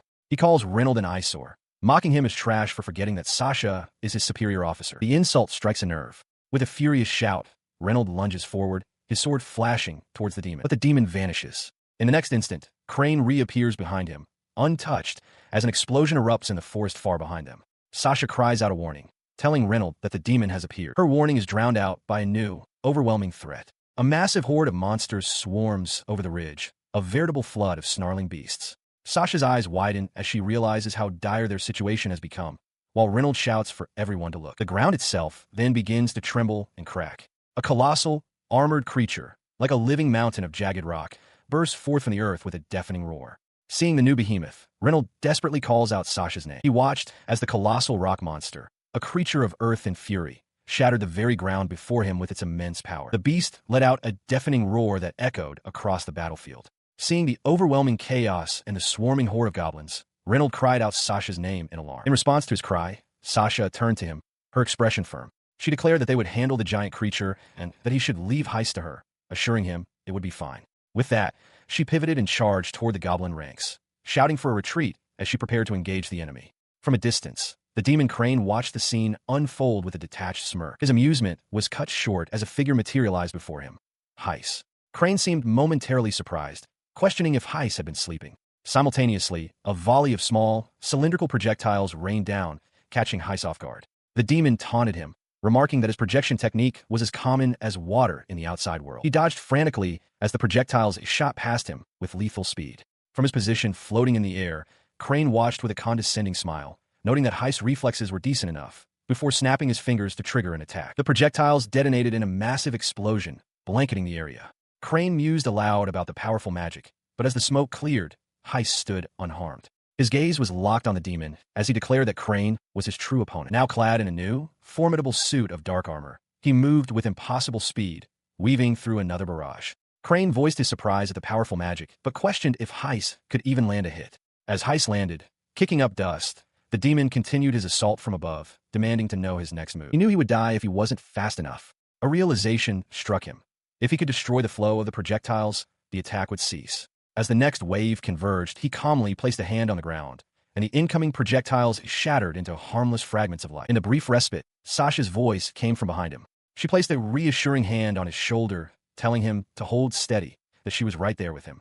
She then proposed they attack again, together. Her words erased any lingering tension. A confident smile spread across his face as his gauntlet began to glow, power gathering in his hand for their coordinated assault. He levels a large, double-barreled firearm at the demon. Crane, his eyes wide with disbelief, questions how this is possible, demanding to know what kind of trick allows Heist to manifest such power when his own magic is still active. In response, he pulls the trigger. Sasha stands beside him, her hands channeling a brilliant, swirling energy that merges with the weapon's discharge. Together, they unleash a massive, spiraling vortex of power that engulfs Crane completely. The demon cries out, his face a mask of shock and humiliation. He cannot comprehend being defeated by his own formidable magic, turned back against him. As the energy of the attack finally subsides, his form begins to waver. A profound silence falls over the ravaged landscape. Amidst the splintered earth and debris, Heiss and Sasha stand as the sole figures in a vast expanse of destruction. The quiet is broken by a cheerful voice. Piazzala appears before them, her smile bright and unfazed. She thanks Heiss for his help, playfully suggesting that treating her to afternoon tea would be a suitable reward. Before he can respond, his expression shifts to one of pure shock. His head whips around as he cries out Sasha's name in alarm, his sudden panic startling Piazzala. His cry was for her. Elsewhere, Sasha stands panting, her face and clothes stained with blood and grime. At her feet, the massive stone body of the colossal rock monster cracks and disintegrates into dust, utterly defeated. An urgent alert echoes across the battlefield, a message for all soldiers and adventurers. A demon beast of rank SS+, known as the Demon Emperor, has appeared. The colossal creature of living rock lets out a guttural roar as the command is given. All warriors are to focus their efforts and fight with everything they have. Responding to the dire threat, Sasha charges forward, leaping high into the air. She brings her sword down with immense force upon the monster's head, but the blade connects with a deafening clang, failing to even scratch the rocky hide. The impact sends a shockwave outwards as Piazzala cries out in alarm. She is thrown back by the recoil, her expression hardening with frustration as she realizes the creature's shell is impenetrable. As she stumbles through the air, trying to regain her footing, Reynolds shouts her name, his voice filled with concern. Her momentary vulnerability is exploited immediately. The Demon Emperor's arrival has thrown the entire area into chaos, and from the dark woods, a horde of goblins swarms the battlefield, cutting off any chance of retreat. Sasha finds herself surrounded, and one of the creatures lunges, forcing a scream from her lips. Seeing her fall into danger, Reynolds desperately carves a path through the goblin ranks, cursing the wretched creatures. He fights to reach her, but Sasha has already fallen to her knees, weakened and overwhelmed by the monstrous tide. He screams her name again as a goblin closes in on her defenseless form. Just as its claws are about to strike, the creature's head explodes in a spray of black ichor, struck down by an unseen force. The brief respite vanishes as the colossal demon emperor begins to gather a blinding light within its gaping maw. Holding a glowing magical item, Reynolds realizes the immense danger. He tries to warn Sasha to run, but he is too far, caught in his own struggle. He knows he won't make it in time. With a deafening roar, the monster unleashes a torrent of destructive energy. The beam scours the earth, incinerating everything in its path. Reynolds can only scream Sasha's name in despair as the blast engulfs her position. Staring into the approaching annihilation, Sasha believes her end has come. From the settling smoke and dust, a figure emerges, standing resolute over Sasha's fallen form. It is Heiss, but he is transformed, battered, bruised, and wearing a dark, flowing coat with an eye patch covering his right eye. Looking up in utter disbelief, Sasha whispers his name. He remains silent, his back to her, a steadfast guardian against the devastation he just thwarted. The ground around them is a wasteland of scorched earth and shattered rock, a testament to the power of the blast he somehow negated. Sasha can only sit and stare at her unexpected savior. He held Sasha close as she leaned against him, her voice trembling with a mixture of relief and anger. She demanded to know why he would die for her, crying out that she had never asked him to protect her. Panting and battered, he simply replied that it was instinct. From the ground where he lay injured, Reynolds watched them, a flicker of understanding in his eyes. He realized their shared goal had always been to become strong adventurers. Sasha's gaze softened as she looked at Heiss. He continued, acknowledging that while she still had a long way to go, he knew she only wanted the best for him. It was she, he confessed, who was the driving force that compelled him to keep moving forward. His attention then shifted to the colossal monster looming in the distance. He told Sasha to leave the giant turtle to him as the creature rumbled ominously. A memory surfaced in Sasha's mind, a time when she was younger, unable to bring herself to kill even a single quivering slime. Heiss had been there, telling her to just do it, to just slash it. The memory of his encouraging smile, telling her she could do it, flashed through her thoughts. The contrast between his past faith in her and his current plea for her to run ignited a fire within her. Clenching her fist, she thanked him and declared that she would fight. In a blinding flash of light and shadow, Sasha swung her sword, unleashing a wave of energy that completely obliterated the surrounding horde of goblins. Reynolds could only stare in shock, wondering what that incredible power was. Her blade, the golden sword, now pulsed with a brilliant light. She recalled Gyrobasin's words about awakening and true time, a state where one's true, suppressed power is unlocked. He had known her potential was being held back.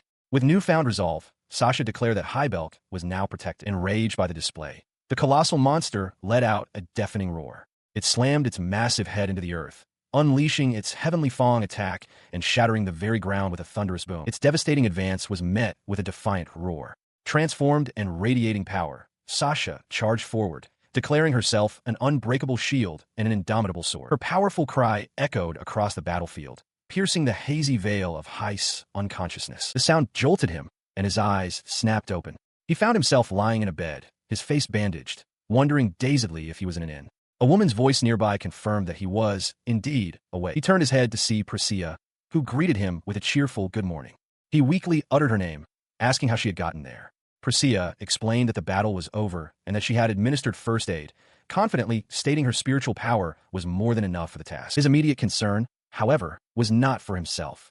Pushing himself up, he urgently asked about Sasha's fate, just as Piazzala entered the room. His question was met with a sudden, heavy silence as the two elves exchanged an uneasy glance. Breaking the quiet, Priscilla quickly made an excuse about getting water and left the room with Piazzala, leaving Heiss alone with his growing dread. Moments later, Piazzala's voice came from the window. She asked about his injuries, noting that while they must be painful, they didn't seem too severe.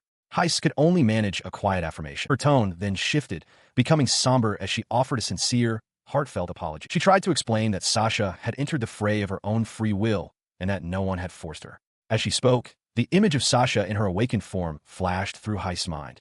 Piazzala insisted there was no need for apologies, but her voice trailed off, leaving the true outcome of the battle unspoken. He managed a weak smile, observing to Priscilla that he had finally reached the point of awakening. He wondered aloud if this meant he was no longer a burden to them. Priscilla, however, couldn't meet his gaze, her expression somber as she simply uttered his name. Her head snapped up, a desperate plea in her eyes. She acknowledged the weight of her request, but asked him directly if he would be willing to return to the sacred party once more. Before he could answer, Piazzala threw the door open, her voice ringing through the room. She vehemently declared that Heiss belonged to her and forbade him from leaving Priscilla stunned by the sudden outburst. The sudden conflict left Heiss completely bewildered. Priscilla, recovering from her shock, insisted that Heiss was a member of her sacred party. Her claim was met with a sharp, crackling glare from Piazzala. He struggled to make sense of the situation, thinking to himself that he had always operated solo. The possessiveness of their argument was completely lost on him. The argument escalated as Piazzala smugly challenged Priscilla, questioning her relationship with Heiss. With unwavering confidence, Piazzala then declared that she and Heiss would be companions for life, much to Priscilla's visible frustration. A sudden, loud noise from outside cut through their bickering. Still confined to his bed, Heiss turned his head toward the sound, wondering what could be causing such a racket. He pushed himself up and moved to the window to investigate. Peering outside, he quietly considered that perhaps his current situation wasn't so terrible after all. The source of the noise became clear. Priscilla and Piazzala were below, shouting up at him. They demanded he make a choice, them or Sasha. Utterly exasperated, Heiss yelled back down, reminding them that he had already told them he was a solo player. 6 months later, the city has found its rhythm once more, its streets bustling with renewed life and energy. At the sacred guild hall, Sasha greets a newly arrived party. The group, known as 1000, looks up at her, their leader stammering that they've arrived, while Sasha apologizes for the trouble. She presents them with a new quest poster. It's a C-rank commission with the objective of eliminating an Orge Lord. The party's spiky-haired leader reacts with a jolt of surprise. Sasha explains that since 1000 is now a C-rank party, she thought it was time for a more challenging mission. She asks if they can handle it. The leader, Lauren, clenches his fist with determination, assuring her they can do it and asking for her trust. That confidence, however, was short-lived. In a forest clearing, the party is completely overwhelmed, surrounded by not one, but 3 hulking orcs. Lauren looks on, panting, realizing the situation is dire. His party members are injured and scattered. He grits his teeth, knowing he must fight on alone. But as a massive orge charges him, he realizes with dread that this is the end. In that desperate moment, a torrent of dark power erupts, instantly vaporizing the charging monster and its companions. Amidst the swirling energy and dissipating remains, Heiss stands untouched. Lauren can only stare in shock, calling out his name. He turns to the battered adventurers, asking if everyone is all right and noting Sasha's presence. The members of 1000 rush toward him, weeping with relief, thanking him profusely for saving their lives. As the relief washes over them, one of the party members looks at the fallen orcs, remarking in awe that for Heiss to defeat 3 of them in an instant, he must surely be S-rank. This realization ignites a spark in Lauren. He excitedly brings up the rumor that Heiss is the strongest in the world because he's S-rank. He then asks if Heiss would be willing to reveal the reason for his power, a question his equally curious teammates echo. He calmly states his ultimate goal, to conquer the 6 supreme dungeons. The members of the 1000 party are utterly flabbergasted, repeating the legendary name in shocked disbelief. These 6 locations are known throughout the world as the most difficult dungeons to ever exist. Among them are the Great Salt Lake of Pyloramens, home to a diverse and dangerous ecosystem, and Delmadrome, the Labyrinth of the Earth Dragon, a sprawling, ruined cityscape. The other fabled sites include the disorienting Forest of Confusion, the Tower of the 7 Sages, Grinup Star, which has only appeared once in recorded history, the demon-haunted mountains of Necrophantasia, and the mythical Garden of God, an existence spoken of only in legends. He explains to the party that of all these places, only 2 have actually been discovered, the the Great Salt Lake in the Frizz region, and another dungeon in the Desire Desert. He adds a grim warning that no one who has entered either has ever returned, and since he lacks official authorization from any high command, he wonders which he should challenge first. As he speaks, the members of Thousand gaze at him with wide-eyed admiration. He internally notes that he cannot yet reveal he is acting on a commission, deciding it's best to simply present himself as a fellow adventurer for the time being. His apparent ambition inspires them. Lauren and Tenna eagerly ask if they can accompany him, apologizing for being a burden but desperate to hear more of his stories. The entire party begs to be allowed to join him on his journey. Before he can answer, the scene shifts to a grand throne room. As a large door opens, King Barbaros greets Heiss. He kneels before the king, apologizing for being late, while the Thousand party sits at a nearby banquet table, completely bewildered. The king dismisses the pleasantries, stating he will get straight to the point. The king then issues a royal decree. He wants Heiss to conquer one of the 6 supreme dungeons, specifically Delmadrome in the Desire region. The direct order leaves Heiss momentarily stunned. His mind races with the implications. He has to venture into another one of the supreme dungeons so soon. Sensing his hesitation, the king explains his reasoning. Based on Heiss' excellent performance during the recent Stampede incident, he is confident that Heiss possesses the ability to challenge Delmadrome. He stood before King Barbaros, who leaned forward and posed the question directly. Would he accept this challenge? In response, he knelt without hesitation, his armored fist placed firmly on the floor. He would obey the command. With the command accepted, the king turned his gaze toward a large, inscribed stone tablet. He instructed Heiss to seek out the Desire Adventurers Guild for precise information on the dungeon, adding that a man named Balgon would surely know the details. The king continued, explaining that he had already prepared a letter of introduction and hoped for a positive report. His advisor, Bonnet, stepped forward to present the letter. Heiss accepted, affirming his understanding. His business concluded, Heiss turned and departed the throne room. The heavy portcullis gate slammed shut behind him, sealing his new mission. But as he stepped out, he was met by Piazzala and Sasha. Piazzala appeared with a cheerful flourish, stating she'd heard he was preparing to head to Desire to find the great dungeon. Sasha watched him, remarking that it was just like him. He walked past them, warning them not to follow him this time. He knew the place was dangerous, and he intended to go alone. She called out, telling him not to worry. With a confident smile, Piazzala assured him that she wouldn't be going with him. She then stepped forward, gently taking his arm. She explained that although she had recently reached A rank, her current power would only serve to hold him back. With a firm look, she told him to go on ahead. Releasing his arm, Piazzala added one more piece of news. She had heard that Sasha's party was also preparing to challenge a supreme dungeon, Pylormans. As Heiss departs through the city gates, Piazzala calls out his name, stopping him in his tracks. He turns back, as she offers her thanks. He seems taken aback by her gratitude. With a bright smile, she asks him to tell her all about his journey when he gets back. After a moment of surprise, he quietly agrees. Her expression softens as she adds that he can tell her his stories while they have some tea together. With their farewells exchanged, the two adventurers begin their journey, wishing for a safe road ahead. Their travels lead them to the bustling desert kingdom of Pizaya, a city nestled against a formidable mountain range. They quickly make their way to the local adventurers guild. Inside, Piazzala presents the letter of introduction from the king of Highbelk to a guild official. She states they are there to meet Balgon and requests that they verify the letter's authenticity. While she handles the formalities, Heiss waits, clenching his gauntlet fist. He reflects on the letter, thinking about the Beast Riot incident and the weapons he has since acquired. He feels that if things proceed smoothly, he has nothing to fear. His thoughts are cut short as a massive, bearded man looms over him. The man's voice booms, asking if Heiss is the one who intends to conquer Delmadrome. Startled, Heiss looks up and asks if he is Balgon.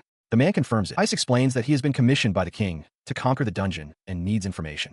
Balgon immediately dismisses him, roaring that he has no business with him and telling him to get lost. He angrily questions why he should listen to a brat and why Heiss dares to set foot in his establishment. Balgon continues his tirade, sneering at the idea that King Barbaros would send an S-rank appraiser involved in the Beast Riot to explore Delmadrome. As his anger rises, Piazzala steps forward with a placid smile, calmly telling Balgon to get a hold of himself. Her attempt at diplomacy was shattered by Heiss' sudden, mocking laughter. He sneered at the thought of the prestigious title of 4 great clans, finding the very notion amusing. He then addressed the large man directly, telling him to listen closely. With a sharp grin, Heiss accused Balgon of being nothing more than an old man running scared from some unknown foe, prompting a horrified Piazzala to question what he was doing. The young adventurer pressed his verbal assault, dismissing Balgon and those like him as pathetic cowards. His tirade complete, Heiss donned a dark visor over his eyes. He turned his back on the fuming man, calmly advising the shopkeeper to take his own advice and go home. As he walked away, Piazzala's expression turned to one of utter despair. She understood in that moment that any chance of a peaceful resolution was gone. Before she could react further, Balgon roared, calling Heiss a little brat. In a flash, Heiss launched himself from the building's balcony, and a tremendous explosion erupted behind him, shattering the structure as he fell. With a grunt, Heiss twists through the air, narrowly evading a crushing blow that shatters the stone beneath him. The large, bearded man, Balgon, watches with a smirk, impressed that the boy managed to dodge. He gives the boy no time to recover, hoisting his massive weapon high. "Let's see you dodge this one." Balgon bellows, bringing the hammer down with immense force. As the weapon impacts, the ground erupts. Heist vaults over Balgon's head, using the momentum of the attack against him. From below, Balgon grins, acknowledging the boy's considerable skill. Landing a short distance away, he glances back at the sheer destructive power, a bead of sweat tracing his temple. The old man's strength was far greater than he anticipated. The shockwave continues to radiate outwards, kicking up a storm of dust and rock fragments that fills the air around the two combatants. Balgon, surprised by the weapon Heist has just materialized, demands to know if he plans to stop. With a sharp grin, Heist reveals the firearm and unleashes a rapid volley of shots. To his astonishment, the bullets clang harmlessly off Balgon's gauntlets. The blacksmith stands completely unfazed by the assault. Heist stares, realizing his attack was futile as a small, spherical object drops from his hand. His opponent lets out a booming laugh. "Gotcha!" he exclaims, finding the situation highly amusing. He remarks that it's interesting to see someone using a Nobunaga weapon. The name hangs in the air, unfamiliar to Heist. The word triggers a memory. He sees Ibis, her long hair flowing, as she looks back at him with a curious expression, asking if he is her lover. He snapped back to reality by a heavy pat on the back for Balgon. The blacksmith leans in, a wide grin on his face. "Well now, so you know about Nobunaga, do you?" he asks, noting that the boy seems to know at least a little. He clapped Heist on the shoulder with a resounding thud, a hearty laugh booming from his chest as he finally recalled the young man's name. Heist, still dazed, could only stare back as the blacksmith confirmed it. "Heist, right?" With the name settled, he turned and gestured for Heist to follow. He offered to tell him his story, inviting him to come and sit down. As he walked, the young man's expression soured. He wondered why the blacksmith had struck him with such force. His thoughts were interrupted as they entered what appeared to be a guild hall. The blacksmith gestured toward the table, again telling him to take a seat. Moments later, the sound of a heavy liquid sloshing into wooden mugs filled the air. Balgon placed a mug before Heist and began his story. He revealed that he used to be in a party with Nobunaga, a statement that visibly surprised the young man. The blacksmith continued, explaining that their group also included Ibis of the elves and the other clan masters. He explained that, in the beginning, they were all part of a single, unified team, fighting under one banner. He chuckled fondly at the memory, recalling how Ibis, who now carried herself with such authority, used to follow Nobunaga everywhere. A brief vision of the past showed a much younger Ibis trailing happily behind a man in adventurer's gear. His laughter faded, replaced by a more somber expression. He clarified that Nobunaga was more than just a leader. He was a friend and a comrade in arms. With that, he fixed his gaze on Heist, his voice low and serious. He questioned why Heist would show such disdain for someone using a weapon identical to the one wielded by his cherished friend. He looks on, startled, as Balgon explains that he isn't stopping him out of spite. The large man gestures towards a large, reinforced bucket, indicating it's the reason for his intervention. Balgon continues, presenting a large, pale, monstrous hide. He explains that this is what he received upon entering this place. He recounts a past tragedy, a dungeon completely different from the outside world, where all of his comrades were killed, leaving behind scars that could never be erased. With a grim memory laid bare, Balgon asks Heist what he intends to do. The young man remains silent, his expression hardened. He doesn't wait for an answer, reflecting that it has been a long time. He mentions that 2 other young people have become the strongest, and that Ibis, not wanting to be outdone after the bee stampede, is challenging another great dungeon. This reminder of his rivals ignites a fire in Heist. He declares with absolute certainty that he will go, vowing to become the strongest of all. His bold declaration is met with a hearty laugh from Balgon, who calls him a fool for not listening to his warnings. The laughter subsides, and Balgon's expression becomes serious. He accepts the boy's determination and decides to help, offering to share his knowledge of the Delmadrome dungeon. He leads the boy inside, explaining that while the Delmadrome may look like ordinary ruins from the outside, its monsters are incredibly powerful. He warns that its gentle appearance is a facade. Anyone who enters underestimating it, viewing it as a normal dungeon, will be killed by their own assumptions. With that, he unrolls a large scroll. Unfurling the scroll reveals a detailed map. Balgon stresses that even if Heist manages to get inside, he must understand that this place is unlike any other dungeon. It is filled with strange objects known as iron boxes. The boy peers closer, asking if the drawings on the map are these iron boxes. Balgon confirms it, adding a crucial detail. When he showed this to Nobunaga, his old comrade said they were very similar to things from his own world. He processed the craftsman's words, his mind conjuring an image of the strange, iron boxes, modern firearms and vehicles, so similar to his own summoned weapons. The reason for their appearance in the dungeon remained a mystery, but he was certain there was a deeper connection yet to be uncovered. Turning his attention back to Balgon, he asked if Nobunaga had also been completely unaware of what they were. Balgon confirmed that his comrade had been just as clueless. With that, Balgon stated he had shared all he knew. Heist's gaze fell upon his weapon master grimoire. He realized that if he could conquer this and other great dungeons, he would surely unlock more of his own latent power and perhaps find answers about the world's strange artifacts. As Heist considered this, Balgan's hand tightened into a fist. The craftsman admitted with shame that recent information had changed everything, making him feel that the lives of his fallen comrades had been wasted.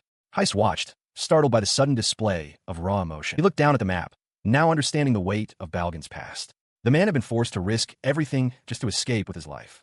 Heist resolved that he would not let the sacrifice of Balgan's comrades be in vain. Filled with a new understanding, he faced the craftsman.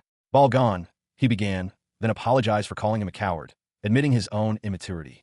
Balgan simply stared back, taken aback by the sudden apology. The large man let out a simple, gruff grunt of acknowledgement. He then told Heist to forget it, remarking that at least the boy hadn't pretended to be some seasoned veteran from the start.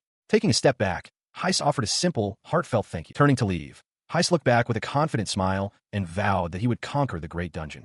As he began to walk away, Balgan called out, telling him to wait. Before he could respond, the heavy door to the workshop swung open as a visitor announced their arrival. As Heist and Balgan's conversation was cut short by the sound of the door, Heist turns, his expression hardening as he faces the unexpected visitor. Before he can fully register who it is, a figure blurs past him in a flash of motion, heading deeper into the workshop. The newcomer stops directly in front of Balgan. The large craftsman looks up from his work, unsurprised. "Ah, you've arrived?" he asks calmly, while Heist stands in the background, trying to make sense of the intrusion. Standing confidently with her hands on her hips, the energetic young woman with pointed ears asks if this is the last S-rank adventurer, then questions if the name is Hijiri. From behind, Heist demands to know who she is, but she simply confirms with a cheerful, "That's right." She suddenly spins around, invading Heist's personal space with startling speed. Leaning in close, she shouts directly at him. "You're Heist, aren't you?" She circles him, looking him up and down with a critical eye. You look pretty strong," she concedes as Heist stands stiffly, still trying to process the situation. Balgan interrupts the tense introduction, holding up a letter. He explains to Heist that a message from Barbaros mentioned another S-rank adventurer would be arriving for an expedition. A stunned Heist asks why he wasn't informed of this. The information finally sinks in, and Heist's face contorts in shock. "So that's what this is about?" he yells. Beside him, Hijiri simply offers a smug, closed-eye smile and a peace sign. He whirls back to Balgan, flustered, insisting he knew nothing about a partner.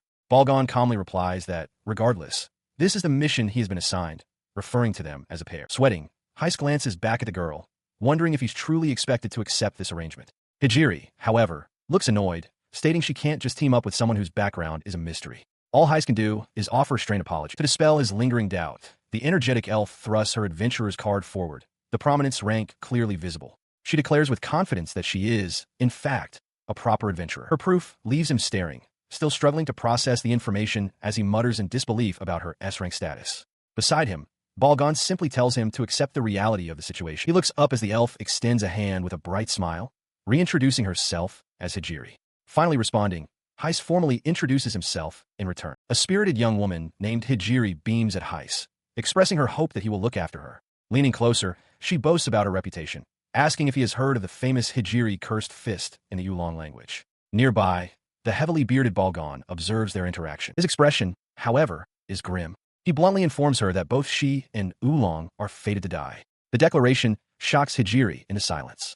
He then asks for the location of Oolong, recalling it as a western region known for its martial arts and constant warfare. She recovers her bravado, proudly puffing out her chest and declaring Oolong her cherished homeland. Dismissing his dark premonition, she suggests they can reconcile after conquering the dungeon together and moves closer, causing him to recoil. He pulls away, agitated, questioning how that could possibly happen and insisting they must conquer it together. Hijiri, however, seems confused by his vehement opposition to the idea. Meanwhile, within the royal court, King Barbaros makes a stunning declaration. He announces his personal intention to join the adventurer Heist in the conquest of the great Delmadrome dungeon. As a courtier expresses doubt, the king asks for confirmation. Is this the same Heist from the infamous Beast Stampede incident? The name catches Hijiri's attention, and her eyes widen in sudden recognition. She immediately turns to the king and formally petitions him, requesting permission to join Heist's expedition. She argues that the recent troubles caused by high-level adventurers have been a significant detriment to the war effort, and this is a chance to rectify it. Heist shouts in protest, realizing the trouble she could cause, but it's too late. Hijiri is already dashing away, calling back that she will obey the royal command and is counting on him to keep up. Left behind, he finds himself face-to-face with King Barbaros. The king leans in, his gaze intense, and quietly asks Heist if he has ever been wrong in his judgment of a person, his tone leaving no room for argument. A heavy hand lands on his shoulder. The king's voice continues, stating that it appears Heist has captured his interest. He then prepares to repeat his intentions, leaving the young adventurer tense and cornered. He is immediately confronted by Hijiri, who dramatically plants a flag atop a small mound. She declares her ambition to become the strongest by defeating every powerful foe within the Great Dungeon. With that goal established, she issues a direct challenge, a duel with him. Her eyes gleam with an intense, almost manic energy as she presses him, asking if he is truly as strong as she believes him to be. His own expression remains grim and unreadable. He turns his back on her, dismissing the challenge entirely. He reminds her that he has already stated he works alone, implying there is nothing more to discuss. As he begins to walk away, a large, bearded gatekeeper bids him a friendly farewell, thanking him for his visit.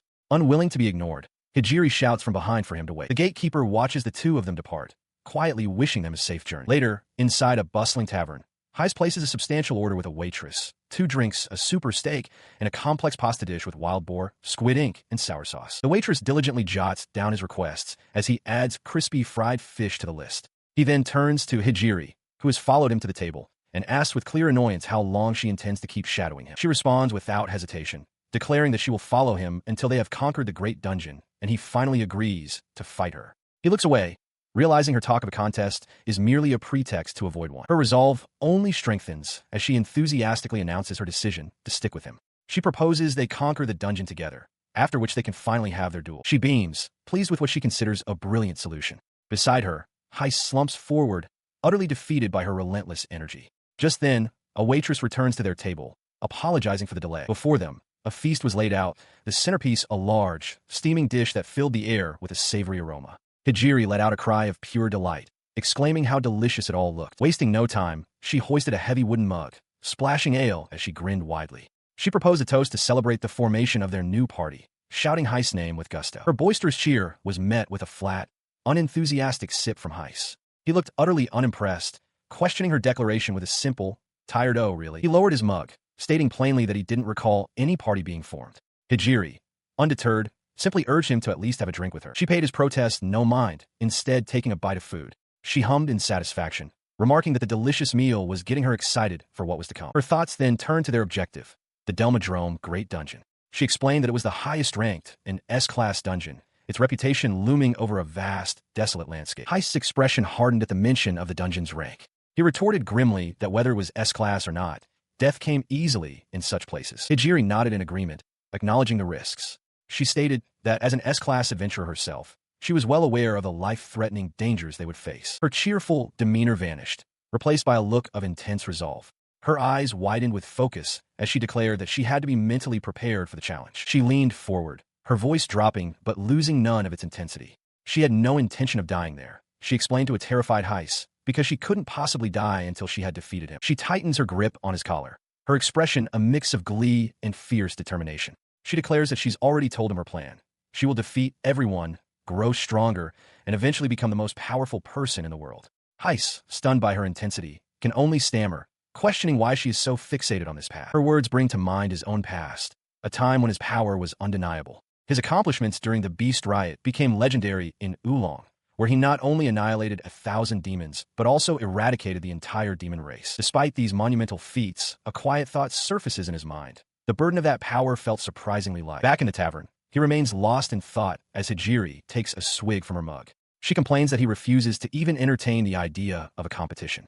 He had always believed that every adventurer shared the same ambition, to become the strongest of all. She lowers her gaze, a hint of weariness in her eyes, and quietly admits that she finds such competitions to be a nuisance. Her unexpected sentiment catches him off guard. He looks at her directly, asking what, then, is her ultimate goal as an adventurer. The question triggers a flood of memories. He recalls his earnest desire to form a party with Sasha, a dream that came true. But as their group grew, so did the chasm between their respective strengths. The memory of Sasha screaming at him, accusing him of dragging everyone down, resurfaces with painful clarity. He remembers a different time, when she had smiled and encouraged him to engrave his own strength in his heart and become the strongest. But that memory is shattered by the image of her turning her back on him, leaving him behind. The contrast leaves him visibly shaken. His turmoil is interrupted by Hijiri, who leans forward with genuine curiosity. She tells him that any reason is fine, but she is eager to know his story, urging him to share at least a little. Her simple request, however, seems to have an overwhelming effect. Tears stream down her face as she gasps for water, completely overcome with emotion from the story he hasn't even told.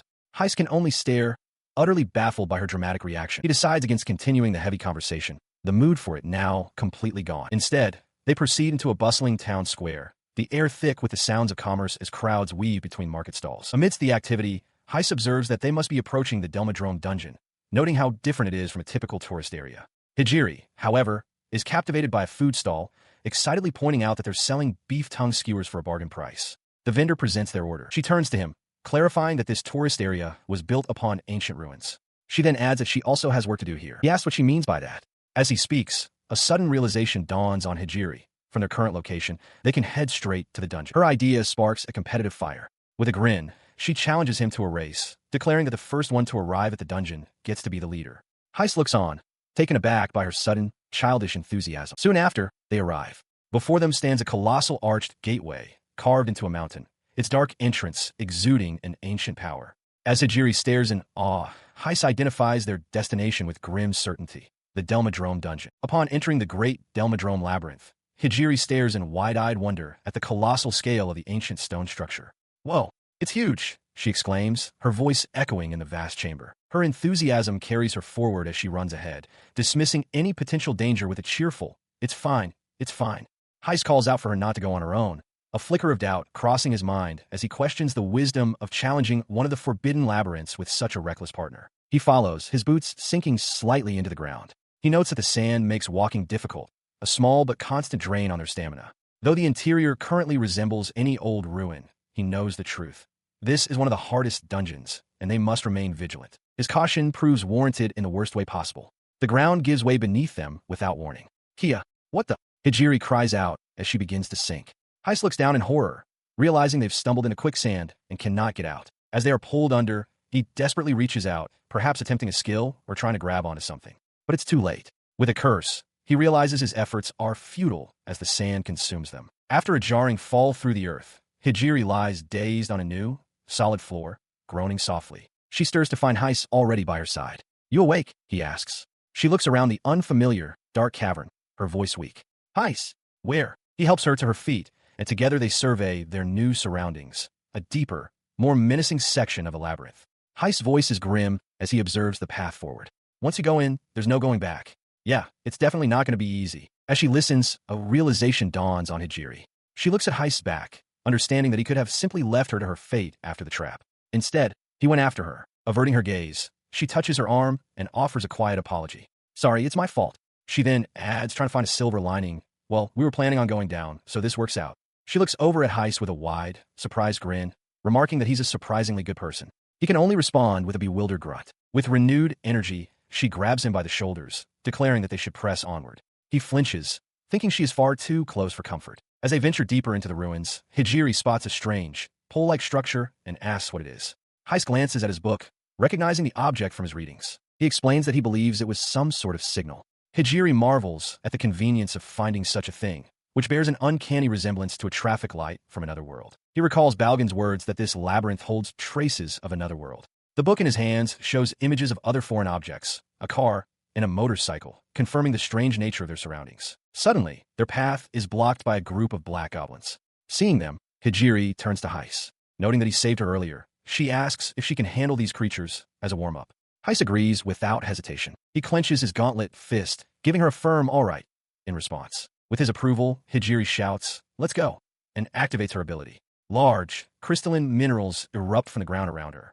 Heiss watches, stunned, realizing this is Hijiri's true power. Her power is identified as Metal Master, one of the Master-type abilities. It grants the wielder the power to freely manipulate various minerals drawn from the earth. As a goblin charges, Hijiri settles into a fighting stance.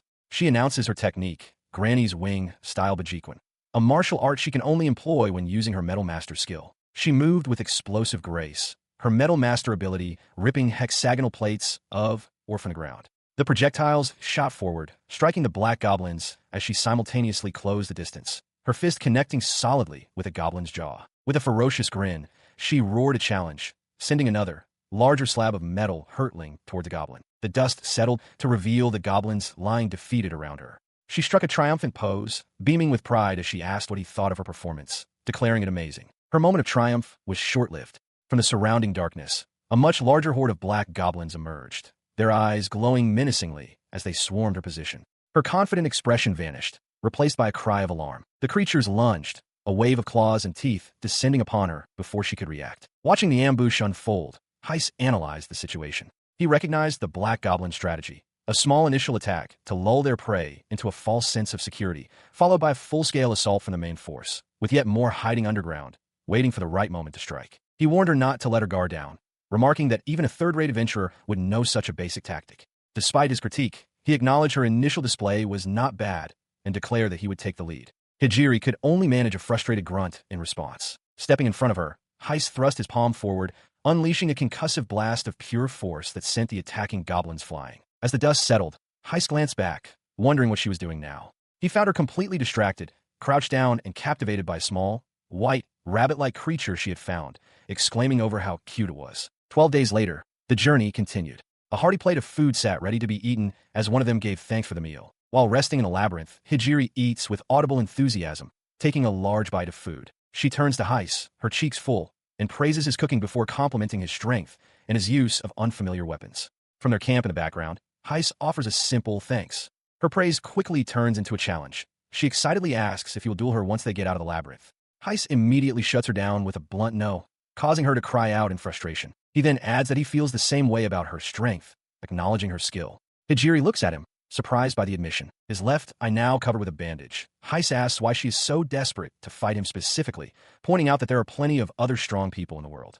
Hijiri falls silent, contemplating his question. After a moment, she begins her story, revealing that she was an orphan. She was abandoned in front of the wing dojo, where the elderly instructor found her and raised her as her own. She continues, explaining that the wing style is a unique martial art that her granny developed by combining many different forms into her own. As an orphan, Hijiri was nurtured to be her master's successor. However, her master was often ridiculed for being a woman, and because of this prejudice, no one else ever sought to become her disciple. Hijiri recalls her training. Though it was difficult, she remembers it as a great time. A memory surfaces of her younger self practicing on a wooden dummy as her master watches with a proud, happy smile. The memory concludes with her master's voice echoing a core tenet of their dojo, a lesson directed at her. Listen, Hijiri, even women can clench their fists. She recalled a time in her master's dojo, explaining how others called her weak and useless simply because she was a woman. In response, her master, Granny, offered a warm, reassuring smile, telling the young Hijiri that it was okay to clench her fists. The elder woman's encouragement continued, landing with profound impact on the wide-eyed girl, as she was told it was also okay to become the strongest. Hijiri understood, then, that becoming strong was her granny's dream for her. However, a shadow lingered over that aspiration. The memory shifts to a more somber day. On the very day she signed up to be an adventurer, her granny passed away. She found her master sitting peacefully in her chair, looking just as she had when Hijiri first left on her journey. Though her master wore a serene smile in her final moments, the sight broke Hijiri's heart. It was then her resolve solidified. She had to prove the value of her master's teachings. Back in the present, her voice is filled with that same conviction as she faces Heist. She declares that her granny's martial art is the strongest, and that is why she must fight him. By defeating the strong, she reasons, she will in turn become the strongest. Simple logic she hopes he understands. He listens to her impassioned plea, his expression unreadable, and gives a blunt, one-word answer. I refuse. Hijiri is stunned by the immediate rejection. His refusal hangs in the air, leaving Hijiri momentarily speechless. She stares at him, frustrated, realizing internally that he is a tough one to crack. She wondered how she could possibly get him to agree. As she pondered, Heist looked away, a studded eye patch now covering one eye. He realized that, in her own way, she was just like Sasha, driven by a desire to be the strongest. Later that evening, as they rested at their camp inside the dungeon, Heist ate from a bowl and reminded her to finish quickly and get some sleep, as they had a busy day ahead. Hijiri responded with a cheerful, sure thing. The next day, the 13th of their journey, found them standing before the entrance to the Great Labyrinth. Hijiri marveled at its sheer scale before complaining that they'd seen no sign of the boss, no matter how deep they ventured. Heist grimly added that the monsters only grew stronger with each descending level. She then sighed wistfully, wishing aloud that the boss would simply come to them. Heist could only stare, thinking to himself that such a sentiment was unbecoming of an adventurer. Her thought was cut short as she let out a small gasp, her attention suddenly captured by something in the distance. Without a word, she dashed ahead. Heist, look, she called back, pointing toward a large archway. Isn't that the entrance to the next floor? I wonder what awaits us. He shouted after her, telling her not to go off on her own. He caught up to her at the precipice, and they both stared in disbelief. Before them lay not another dungeon floor, but a sprawling, impossible landscape, the decaying ruins of a city from another world. This is... Heist breathed, his eyes wide with surveying the ruins of a modern city. Heist reflects on Bargain's words. He had been told this place was something else, but he never imagined it would be an entirely different world transplanted into the dungeon. He wonders if people from another world once lived in this vast labyrinth, or if the entire town was summoned, just like his weapon.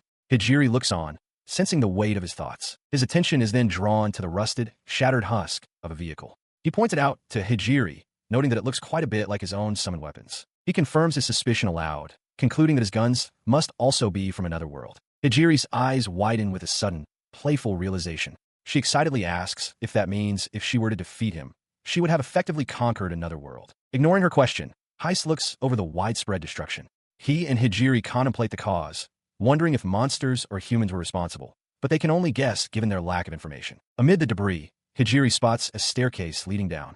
With renewed vigor, she declares they should go full force and points the way. They descend into a cavernous area below.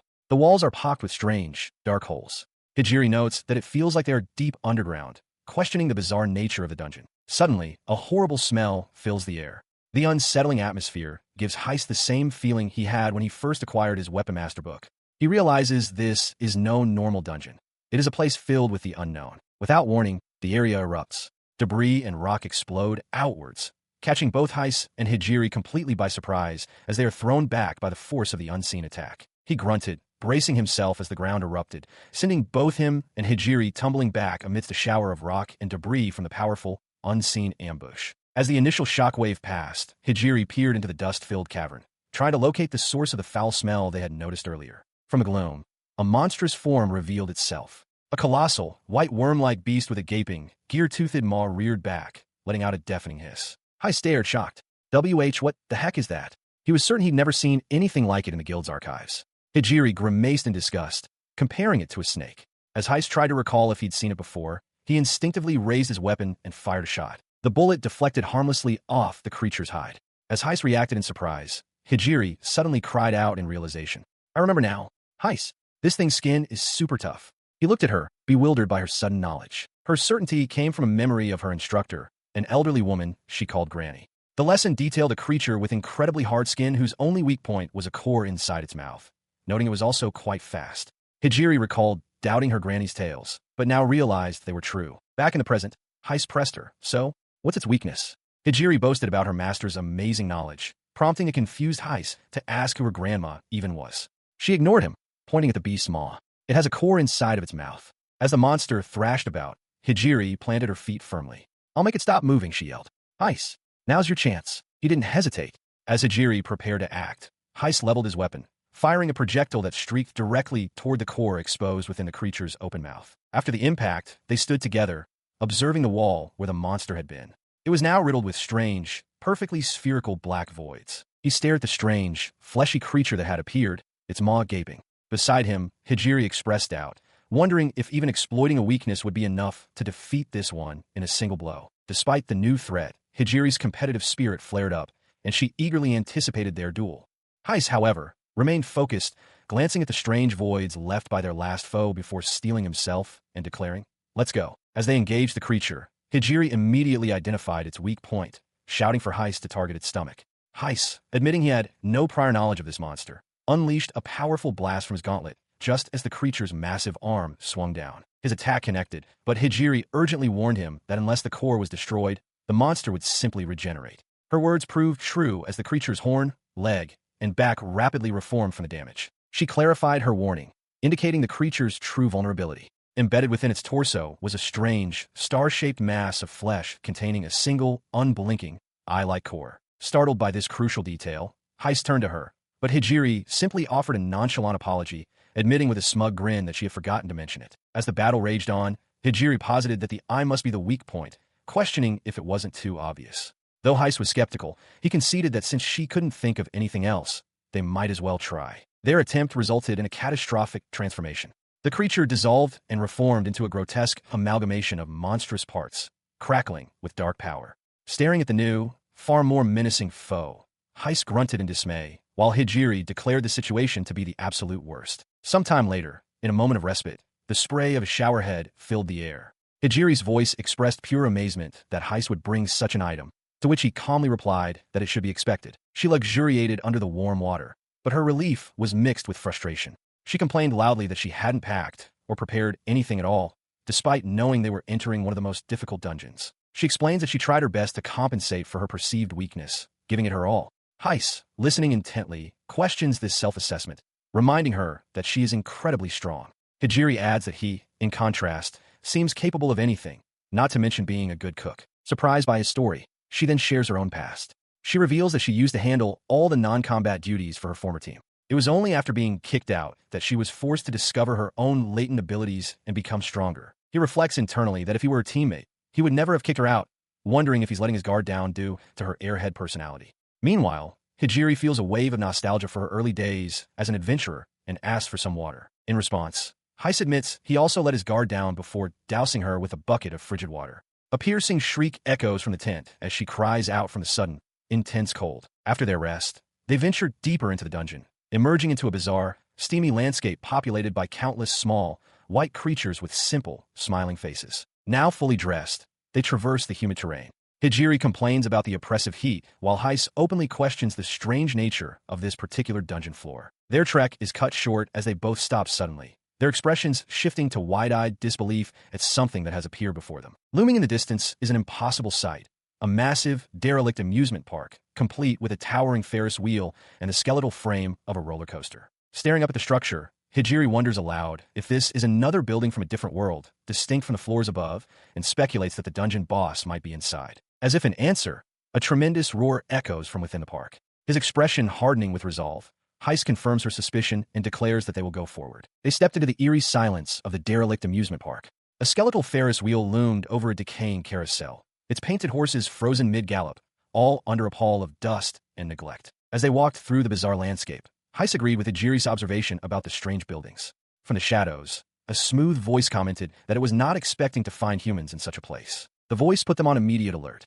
High above, perched on a rooftop, a figure with horns and a tail offered insincere congratulations for their progress, stating that they had his praise. Hijiri demanded to know the stranger's identity. The figure, now revealed as a demon in a fine suit, feigned an apology for his poor manners and introduced himself with a slight bow as Roshinant of the great demon race. Heiss realized with a start that this was a demon. Roshinant continued, expressing mock sorrow that their meeting would be so short before declaring that they would serve as food for his adorable pets. As he spoke, Heiss sensed something approaching. A tremendous roar shook the amusement park as the ground erupted. A monstrous, multi-headed beast of writhing necks and snapping jaws burst forth, a true nightmare of flesh and scale. The colossal creature towered over them. Hijiri cried out in disgust at the mass of slithery things, while Heiss stared in disbelief, identifying it as an 8-headed dragon. From his perch, the demon Roshinant watched them with a wide, predatory. Before them, a monstrous creature materializes, its many serpentine heads twisting into view. Heiss stares in disbelief, recognizing the legendary beast as an 8-headed dragon, which lets out a deafening roar. As its slimy necks writhe, Hijiri recoils in disgust, exclaiming that she can't stand such slithering things. Beside her, Heiss wonders if this is truly the time for such complaints. In response to their shock, the demon Roshinant formally introduces the beast as his pet, the Yamada no Orochi.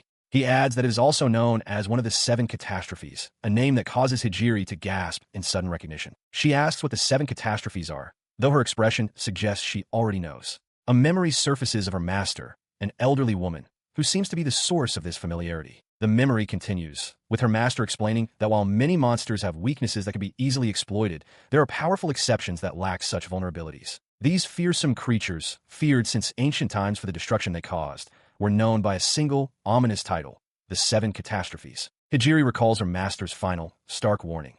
Should she ever encounter one, she was not to fight it under any circumstances, but to run away immediately. Back in the present, Roshinant confirms their worst fears, acknowledging that the legends are true. He reveals the dragon was a guardian of the 6 forbidden labyrinths, possessing a power that once destroyed humanity. He remarks it would be a shame to let it go to waste, as Heiss realizes the gravity of their foe. He gestures grandly, declaring that his purpose for being there is to repurpose that very power for his own cause. Enraged, Hijiri demands to know what he plans to do with the creature, accusing him of being up to no good. Roshinant smiles, conceding that it would indeed be a terrible thing from a perspective, and begins to state his goal. He spreads his arms wide, a manic grin on his face, and declares his ultimate purpose, to bring forth the extinction of humanity. Heiss and Hijiri stare in wide-eyed shock. The demon then asks if they were surprised by his grand plan, dismissing any attempt to save humanity as reckless before telling them to shut up. In response to the chilling declaration, Hijiri whirls on Heiss, demanding to know what he's thinking. She shouts that this is a threat they cannot ignore, especially since they haven't even had their duel yet. Roshinant simply turns away, stating with disinterest that he doesn't care about their personal goals. Heiss, however, cuts him off. He raises a large, modern-looking handgun, aiming it steadily. He states that whatever they're planning is none of his business, but if the creature is the guardian of this place, then that changes things. He pulls the trigger without hesitation. A single, massive bullet streaks through the air, flying directly toward one of the dragon's heads. The projectile impacts the beast's dark, scale-hide with a bright flash, but it fails to even leave a scratch. Heist stares in disbelief, wondering how such a high-powered gun could have no effect whatsoever. As Heist processes the failure of his attack, Roshinant observes with a knowing smirk. He recognizes the weapon, musing aloud if that is a gun. His casual recognition sends a jolt of shock through Hijiri. She exclaims that the demon knows about his weapon, but Roshinant simply raises a hand and commands her to shut up. Undeterred, Heist decides that if the first weapon didn't work, he will simply use something stronger. He produces an even larger weapon from his pack, a rocket launcher. He shoulders the launcher, takes aim, and fires. A powerful rocket erupts from the barrel, hurtling towards the multi-headed beast. The rocket explodes against the dragon's head, but the creature remains standing, seemingly unfazed. Roshinant looks on, identifying this as the ability Crane had mentioned. He remarks that while Heist's weapon seems suited for destroying humanity, one of the 7 catastrophes is more than enough for that task. He smirks, announcing his intention to use his telepathy to seize control of his target and bring them along. When one of the dragon's heads seems to react, the demon clarifies their own arrangement, stating that controlling sounds horrible and he prefers to call it a mutual understanding. His gaze intensifies, the pupils constricting as he projects his will directly into Heist's mind, commanding him to come along. The mental assault strikes Heist with physical force, causing him to stagger. He stumbles, clutching his head. Seeing this, Hijiri calls out his name in alarm before turning her glare on Roshinant. She declares that Heist still has a duel with her, so she will be taking him instead. The demon merely scoffs, ordering her to obey. Refusing to be dismissed, she shouts for the demon not to say whatever he wants and launches herself forward, her legs striking one of the dragon's massive heads. The blow lands with a solid thud, but the creature barely flinches. Heist, still reeling, realizes that the telepathic assault has failed and notes how tough the slithery beast is. The demon, completely unfazed by her assault, casually adjusts the collar of his jacket with a flick of his clawed fingers. He then grasps his long, spade-tipped tail, twirling it like a whip before lashing out towards Hijiri with blinding speed. She watches in wide-eyed shock as the attack closes in. Just as the tail is about to connect, Heist lunges, shoving Hijiri out of the path of the strike. The demonic appendage smashes into the ground where she just stood, as one of the dragon's heads roars behind them. She catches her breath, turning to Heist with a quiet word of thanks. He looks back at her, his expression serious, and insists that he is the one who should be thanking her. They stand back to back, a brief moment of solidarity as they face the overwhelming presence of the 8-headed dragon. Hijiri mutters in frustration that the oversized snake is incredibly annoying. From his perch, the demon looks down upon them with disdain. He laments how foolish and annoying humans are, wishing they would just behave. With a flick of his wrist, he makes a chilling offer. If they wish to die so soon, he will gladly grant their wish. He gestures towards the 2 defiant warriors and gives his pet a command. Now then, Orochi, it's feeding time.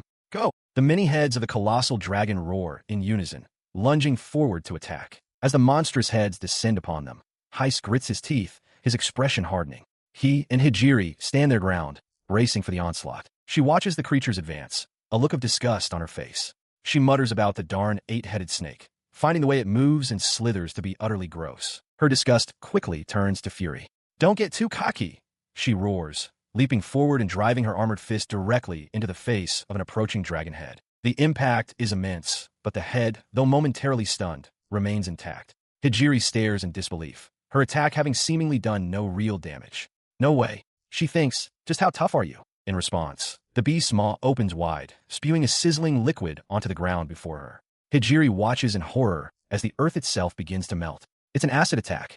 Heist shouts, warning her to be careful as she leaps back. The other heads writhe and strike, a chaotic dance of serpentine necks and snapping jaws.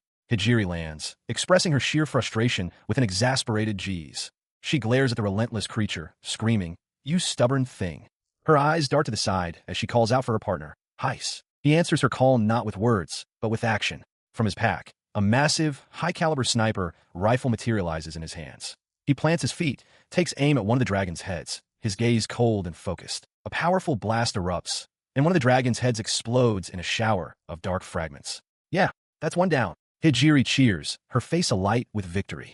But her triumphant expression quickly shifts to one of shock as she notices something new. Her shock was well-founded. Before their eyes, the dragon's severed neck stump erupted in a chaotic mass of flesh and scales, rapidly regenerating the head that had just been destroyed. Heist could only stare in disbelief, his mind struggling to process the impossibility of what was happening. As the new head settled into place, Roshinet declared their efforts futile, explaining that ordinary physical attacks are useless against the Yamada no Orochi. His words confirmed their fears. Hijiri cursed their bad luck, acknowledging that even the rocket launcher and sniper rifle couldn't get through its defenses. Heiss internally came to the same grim conclusion. None of the weapons he currently possessed were strong enough to pierce the creature's scales. His point having been made, Roshinen's calm demeanor vanished, replaced by a cold resolve. With a sharp, commanding gaze, he addressed his monstrous pet by name, declaring that it was time to end this farce. Obeying its master's command, the Yamada no Orochi unleashed a deafening, unified roar from its multiple throats, its heads looming over the battlefield. Below, Heiss gritted his teeth, sweat beading on his brow as he braced for the impending, full-force assault.